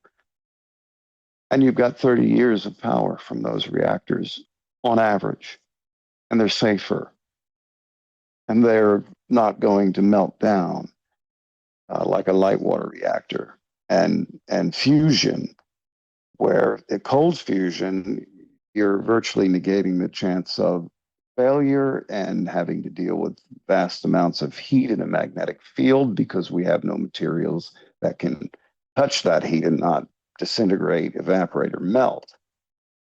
So when you roll that all together, that's what free energy means to the human race. And going back to, and typically in countries, take Sri Lanka, for example, if they had free energy and desalination, by natural course, it's been observed in Germany and many other locations around the world. For example, Germany, they're at a negative birth rate.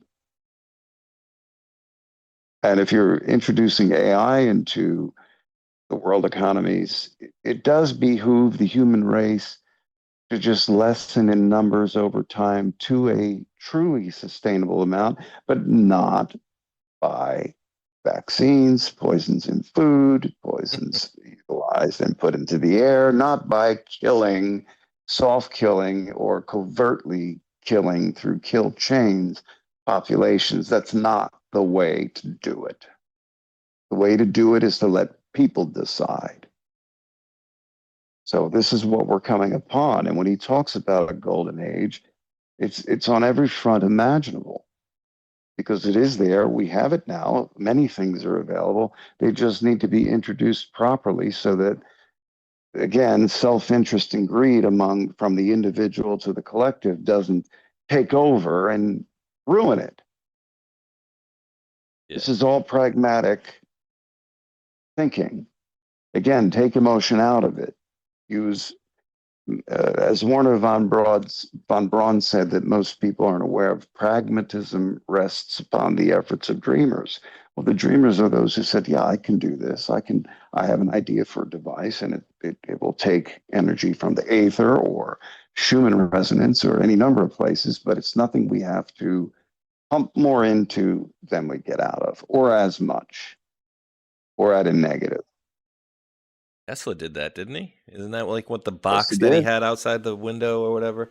So apparently, Yeah. as far as I remember the story going, he had this box on a pole. It would take energy from the ionosphere, and then it would have a wire would go in and power things. And I think he brought it to Edison or Westinghouse, and he said, "Oh yeah, here, this is what I got." Yeah. They said, "Well, how do Mhm. you meter it?" They were like, "Well, what do you Right. mean?" "Oh no, you just sell them the pole, and then they have power." And they were like, "Yeah, no, that ain't gonna happen.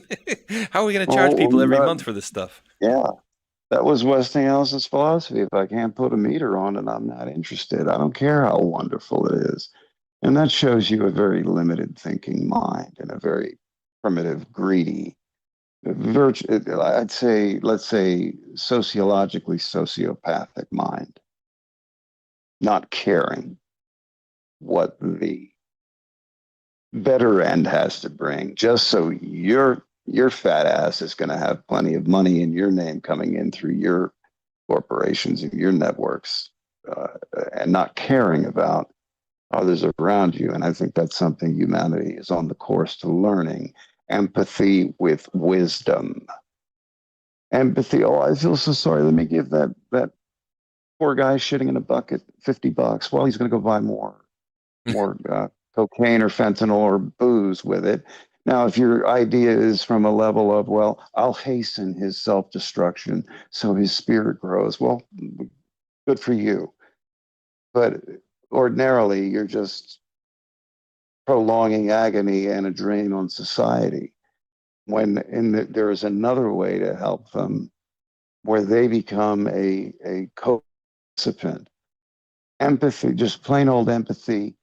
That's a lot of people out there now, especially who color their hair and pierce themselves a lot, think that they're morally superior because they're acting on their empathy for people who've crossed the border illegally, broken a law there, a number of laws, and bad people that have crossed the border that you're not discerning with, that have broken many laws and could probably kill you.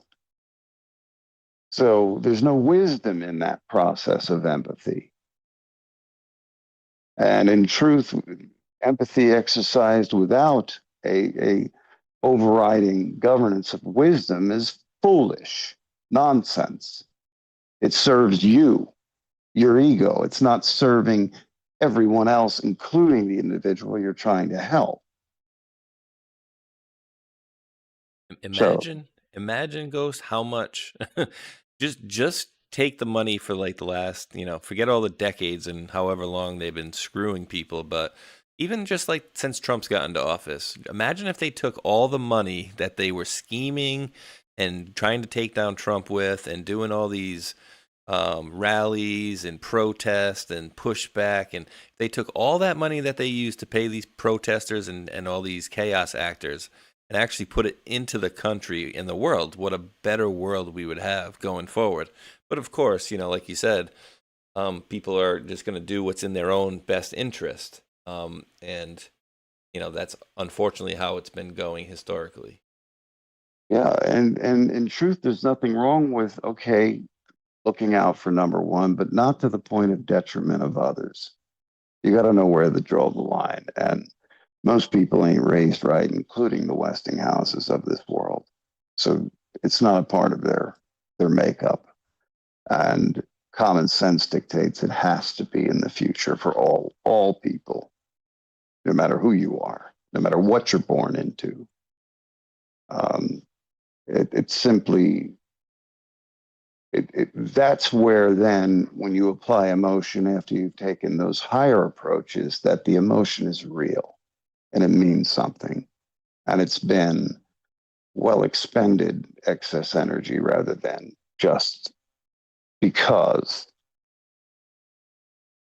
That's a lot of people are going on just because. Well, I feel that way. Well, that's nice.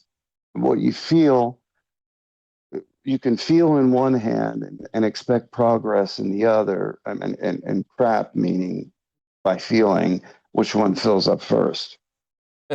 We see that every day. So yeah. Oh, Ghost, I know you got about 10 minutes left because I know you have an appointment, which that's nobody else's business, but you got an appointment. So I wanted to play something for you quick. And somebody was asking earlier in the chat for Mike's wife's link, and I just dropped it in all of the comment sections, and it was in the Rumble, Pilled, and YouTube description box as well. But I also I wanted Thank to you, get because he's been he and I have been tied up with something. He's tied up with it now. We were expecting, yeah, for both of us to be on, but we'll make that in a couple of weeks for sure. We'll make that happen. Yeah, and I know obviously his wife's very sick, so of course needs to take care of home first. But I definitely want to get your comment on this before we get you out the door, because this was funny. So a little statement from Paulina Luna here in Congress, and I'm going to show you another statement. Okay. All right. I support Representative Mason's subpoena here, as well as the amendment. I think it's really disgusting how this affects itself, because y'all just half of them voted to send this stuff to House Ethics, where it's going to die. We know that members of Congress are using taxpayer dollars to pay off sexual harassment. We just had a member of Congress literally sexually harass a woman and lit herself on fire, and you guys all protected him. You guys all protected my own side, your side. And so if you guys want to talk about victims, go out and virtue signal, and then you guys are going to kill her stuff on the floor and then try to pass it. Yeah, of course, we should subpoena all this stuff. But I'm not going to sit here and play games. I think it's a fraud. I think that's why the American people hate us. I think the midterms are coming up, and everyone should get a record for this. And I hope that I hope it goes back, I think it's the 70s. Because it's wrong that it's happening. It's wrong that we cover up for it. It's wrong that we can't censor our own side because people are busy making deals because you guys don't want to. I turned it down it's a little deal bit. that's been cut. People hate us for it. So she's basically saying that people hate us in Congress for what we're doing to people, but also beyond that goes. Here's another very fun one. And this was her. Yes. Okay. So this is her post. What she said in addition to that is, I think our next task force will be on MK Ultra. So, any comments on what she said about them, blocking? And I think that what she was talking about was, I believe the guy's name was Rep. Tony Gonzalez of Texas, I believe. He was running for something or whatever, and then he stepped out. Don't hold me to that. I'm just going off of memory, but somebody lit themselves on fire, and we know the congressional people, they have this congressional slush fund, and even in the drops, they listed a boatload of Democrats and a boatload of Republicans, Ghost. And I think I might have to say, accurately, I believe there was more Republicans on that list than there were Democrats, but there was a boatload of both of those. But we do know that there are congressional funds that they pay these people out. It's all under, swept under the rug. Nobody gets to know anything about it. And that's how they covered themselves up. And also, they didn't want to release any of this information. It was like 365 to 57 shot down. So anything you want to talk about MK Ultra or what she said about Congress and any of these things that are coming out? Well, MK Ultra, this is old information, and if it's declassified, it's not like, well, we went to go for mind control and, well, it didn't work. No, it just went on to more complex levels and more effective levels. To say that mind control, when used external, the country utilizes it abroad, hasn't had a place in history that actually was positive, you can't say that. But as with everything, all new technologies, it's gone overboard. Egregious errors are committed by those doing it. I'm personally, my philosophy is I object to mind control on the innocent 1,000%. That they tested a lot of this on the innocent decades ago. It could have been done in a better way, but everyone wants to keep a budget low and results high, just like people want to immediately throw money at a problem, and that's never the way to. Yes, money available to fix problems, but I'm using that as an example. But mind control is a real complex and dicey subject. Do I agree with how a lot of it's been done? Absolutely not. LSD and stuff like that too. That was probably more of Yeah, the tame stuff, I'm guessing. yeah, because it then got into electromagnetics and the actual functioning of the brain. So in those respects, it's why are you doing this? How is it going to be used as, say, a technique, tactic, or weapon against enemies of what we're trying to of this country? But of course, when you have globalists at a certain time trying to run and effectively running everything on the most everything on the planet, through the monetary system, through the legal system, through other systems of control, and the media in particular, they've been one of the biggest offenders of mind control over both Americans and abroad with their soundbite nonsense. Nothing happens in the span of a time, a soundbite.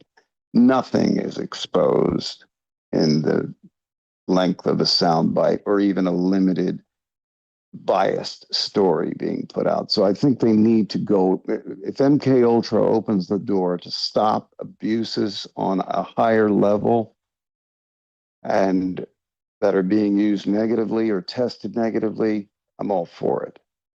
There's ways to do those things that don't harm the innocent. But again, trying to get people to understand that are actually doing it is a whole different ball of wax. So these kinds of things, I believe, are necessary to rein in and corral that kind of technology for its proper use only when necessary. Yeah, It's every bit as dangerous as a nuclear weapon, just in a whole completely different way, if not more effective. because you can You can get take a whole over a person, right? Like essentially split their brain essentially, and that's something that the Post was talking about us, telling us about before. Like find the therapists, that are drugging these people or whatever, and then we know. One thing that they do to split the ego or whatever, to give multiple personalities, is to stress somebody out or essentially torture them, terrorize them, right? trauma. So, Trauma, yeah. mind-based trauma. So it's absolutely a horrible thing that shouldn't be done to anybody. Like you said, any innocent folks out there. And there was some wild stuff. So I can't wait to see some of that stuff come out, because the implications were that, oh well. Hey, do you guys have media in the CIA? Oh, this is something I think we should take off public. And then MK Ultra, yeah, we don't do that anymore. It's like, nah, you do both. You probably still do the MK Ultra. You probably still do the Mockingbird media. Bullshit to that. Yeah. Well, actually, I was gonna say we know for sure they do the Mockingbird media. Probably now worse than ever. So these things have not gone away, even though they said that they have. But dude, it is 1:59, and I want to give you time to say your farewells and stuff. And I did put that link in there from Mike's wife, and again, I'll pop her up on the screen there. Please give our condolences, and hopefully that she's doing a little bit better. I will, because he was running an errand on behalf of her before this, and it took a little longer. But I just want to thank the audience. And you, it's always a good time talking with you and addressing people that care. And for that, I'll always give of my time freely for it. And to much is given, much is expected. Whether it's knowledge in certain areas, whether it's broad knowledge, whether it's money, whether it's influence. I wholeheartedly believe that. And so many of us give just because if I didn't, I don't think I could sleep well at night by doing these things from time to time. And I just am very appreciative to the audience and to everyone who's helped Renee. And this is a real hardship case. This is a real human being that's done a lot, and her husband has done a lot, and they're both family to me. And so I don't have a problem asking people to help out, because it just shows what capacity for compassion people really have. And I thank God for it all, and that has been helping her. And I thank everyone, and God bless everyone that's helped, and all of you that, even if all you have to offer is prayers or deep meditation, and you don't have money, that's appreciated. Everything is appreciated. But this touches close to home, and I and others felt a duty to get it out there. And I thank everyone and you very much. Not a problem. You know, rising tides lift all boats, right? So that if we can help out, Absolutely. and of course I have I think most people, I have an affinity also for nurses as well. As my family, my mother, my grandmother as well were nurses, and so taking care of people, especially in that climate, must have not been easy as well. So yeah, and we do appreciate, and like you said, I don't ever ask money for myself, but I will ask for donations for my friends and whatnot. So if you guys, even if you got a couple bucks, and like Go said, if you don't have, as we know, times are tough, prayers will certainly be helpful as well. And one more thing real quick, because of certain assistance that she's having to go on, that only helps. She was told almost a week ago that she'll never be able to practice nursing again. And she's highly skilled in many areas, in intensive care. And there are many divisions of intensive care, from cardiac, neuro, et cetera, and emergency room, all of it. And this is a loss to the medical profession when someone like her goes down. And I find it insane, but they said, no, your license will be revoked and you can't practice again. So yeah, I don't necessarily agree with that, but that's the way these systems are made, and I'm sure in the future we can all improve them. So I'll leave it at that. Like a little bit of insult to injury. And yeah, I appreciate you coming on, brother. And like I said, I'm doing this show every Friday, and I'm booking some guests here and there. So anytime I don't have a guest, or we'll get you on the next Friday, anytime we'll get you in. And I actually got Tuesdays and Wednesdays off, so I've told you and a couple other folks, if you ever need to get in on a Tuesday or Wednesday, I can blast the show out then as well. So I'm here. Just let me know, and we'll get you back on. And I always appreciate your time, Ghost. And so I hope you have a good day, and I hope your appointment goes well. Well, much appreciated, and God bless you and everyone listening. I appreciate it, brother. You have yourself a good one, my man. All right, you too. All right, guys, that was Ghost, and I always do appreciate his time for jumping on here with us. And we are coming up on the 2:00 hour. I did want to show you guys one other thing too. I thought was pretty interesting. Where was it? You guys, this is just something I was going through. And I had kind of an epiphany as well. Remember this weirdo thing here? And so everybody's like saying, "Oh, this is MK Ultra, and she's like the puppet. She's the puppet, and she's the puppet master, and she's telling her the words." Like, no, she's reading off a freaking paper. And well, wait, how does she know every word that she's saying? Because she wrote the report. Remember, guys, these congressmen and women, senators and whatnot, they don't write their reports. You don't think Adam Schiff sits there and is like, I'm going to write this report so I can make a speech later. No, it's people like this in the background who are probably extremely intelligent and can remember a speech verbatim. I mean, look at this. And then I'll tell you about my epiphany after we listen or watch a little bit of this creepiness, because it was creepy. especially with the eyes, right? To introduce into the record page 55 from the committee's interview with FBI. Like, I'm doing it off my brain, and you got a piece of paper and you can't even get it right? Page 55 from the committee's interview with FBI employee Roya Demlow, who you just spoke about, which took place on July 17, 2023.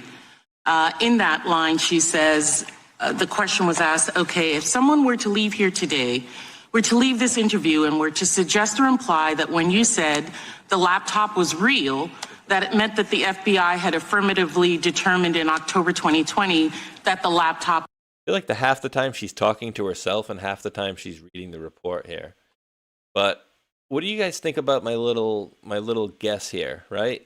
You guys remember, and believe me, I don't want to pull it up and I don't want to have to show you guys either as well, but there were topless photos that came out of her, right?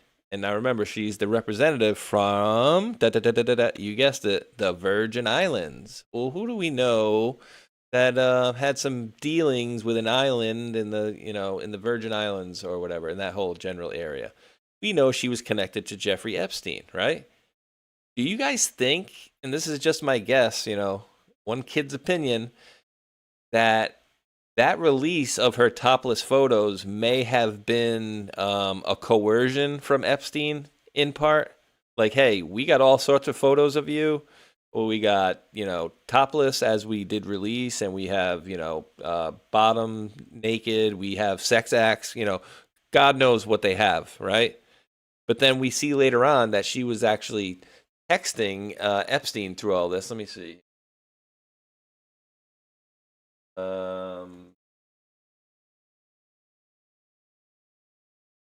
Actually type it right on a keyboard? Oh my goodness. So Epstein files show Rep. Stacey Plaskett got real-time help via text messages from Epstein, excuse me, on how to hurt Trump during the 2019 congressional hearing with former Trump attorney. So she's texting back and forth with Epstein here, and I'm wondering, my guess here is, are you chewing? And yes, she was chewing. Let's turn all this stuff off. So she's chewing gum, and he's texting her, are you chewing? I don't think she was chewing at this point, but they're texting back and forth. So my guess is perhaps maybe she didn't want to go along with whatever, I'm not going to play along with whatever script you have for me, Jeffrey Epstein. And then they said, oh, well, we got all sorts of stuff. So you know what? Here, boom, we'll throw this one out. And was that enough to get her to basically fall in line with what Epstein wanted? Not saying that she's a good person, not saying that even that her doing that excuses what she did. But what I'm saying is, could that be a plausible thing where she, essentially got blackmailed live for everybody to see? Oh, we had all these topless photos come out. Maybe there was more. Never know. You never know, guys. So see what you guys are saying in the chat, and then I'm gonna go see if I can do myself a weigh-in today. Super extra proud of myself, guys, that I realized that I've lost now 11 pounds. And the epiphany to that one was I lost 11 pounds in freaking February. When usually people are packing, I know historically throughout the years, whenever it becomes wintertime, I pack on a good 5 pounds, I'm sure, maybe even a little bit more, and then you burn it off when you come summertime. And do I have this right, guys? Do we have, is it spring ahead, right? Spring ahead, so we're going to lose an hour of sleep this weekend? Let me see. Spring ahead. I think I saw Debbie put out a post last week, maybe? Oh, yeah, here it is. March 8th, guys. Sunday, March 8th, 2026 to November 1st of 20. So fall behind will be in November 1st. Spring forward. So remember, at 2, as soon as it goes from 1:59 to 2, it goes from 1:59 right to 3 o'clock tonight. So we lose an hour sleep, but we gain some sunlight. So that'll be nice going forward, right? That'll be nice.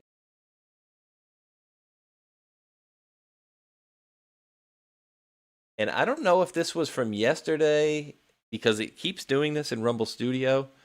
It says stream from yesterday, but I don't know. I feel like it's today. Maybe it was, but Busy all the time had gifted a subscription to the channel. So whether that was today or yesterday, I do appreciate that. And the same thing happened with God Wins 4517. They became a monthly supporter. I think the show before last, but it came up on yesterday's stream. So I did want to thank you guys out for that. And let me do some thank yous, and I'll raid you guys over maybe to Mr. Rambo and friends, or if you guys put it in the chat where you guys would like to be rated to. And actually, before I do that, ladies and gentlemen, I need to. This is why I don't ask you guys for donations. I gotta pay a little bit of bills here. So allow me about a minute here to tell you guys about the kids guide. Oh, and of course, always the one that gives me the problem is the kids guide. Here we go. Refresh. If it doesn't work, I'm just moving on. We're gonna wrap the show up. Here we go.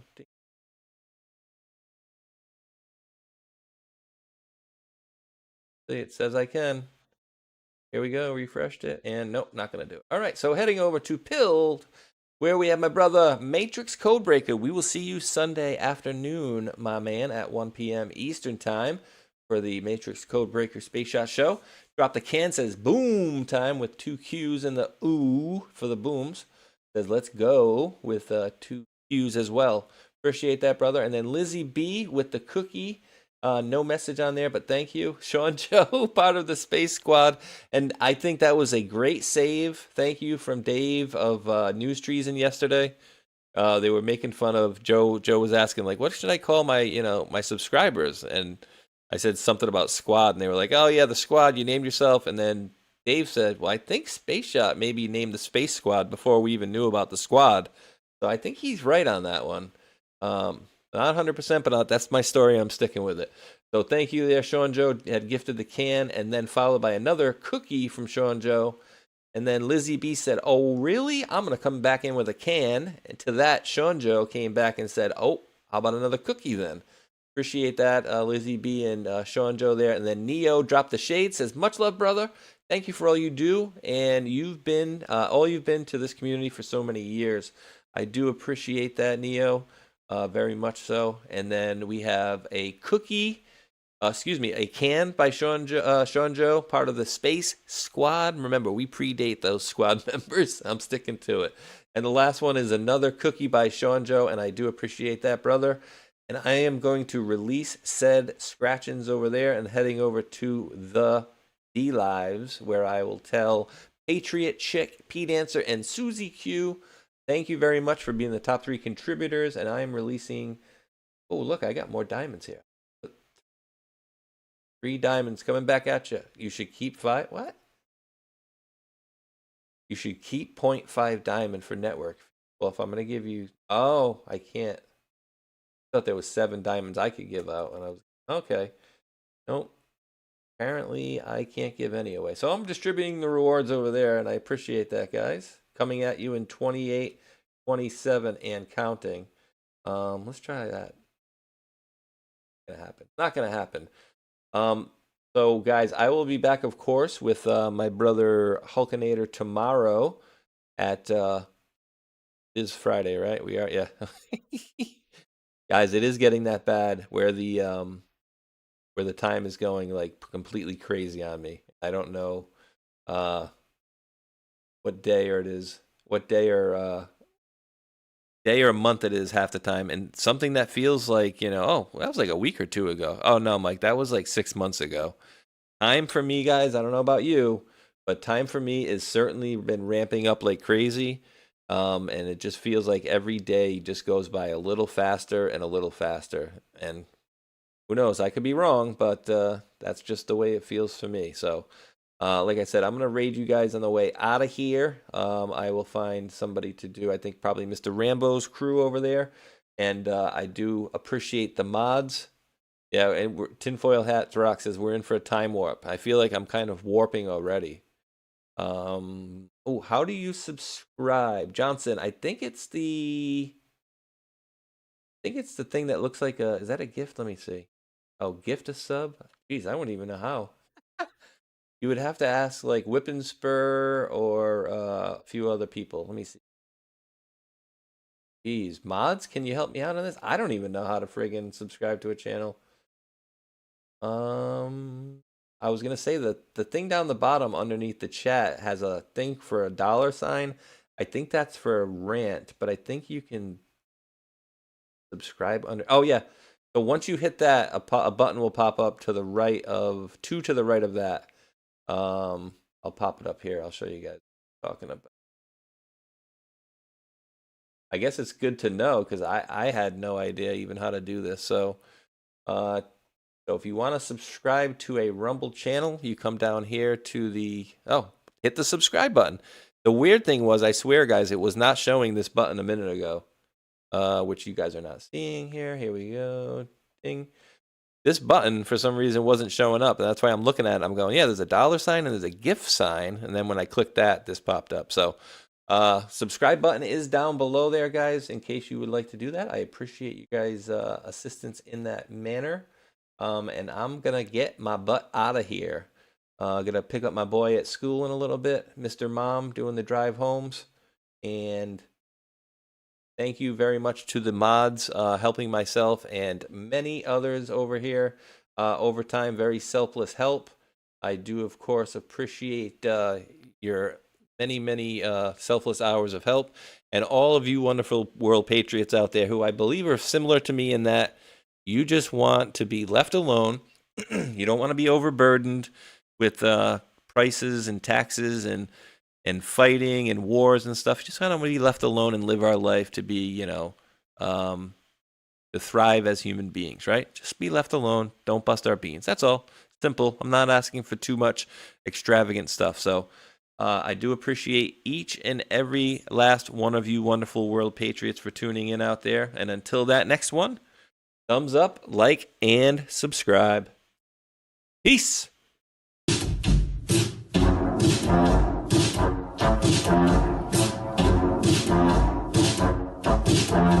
Hello, guys. Something special is happening in here.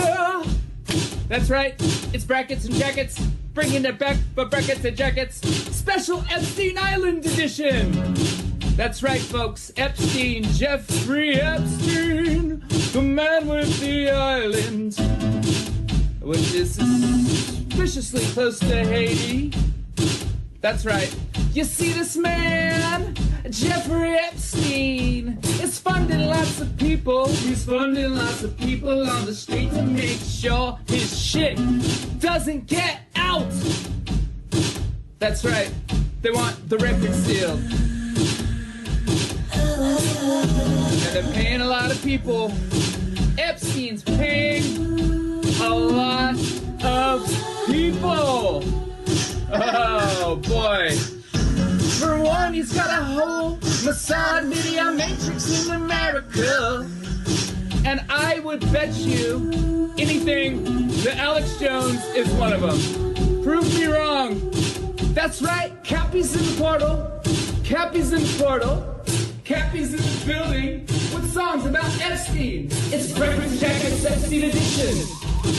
Guys, I had some epiphanies today.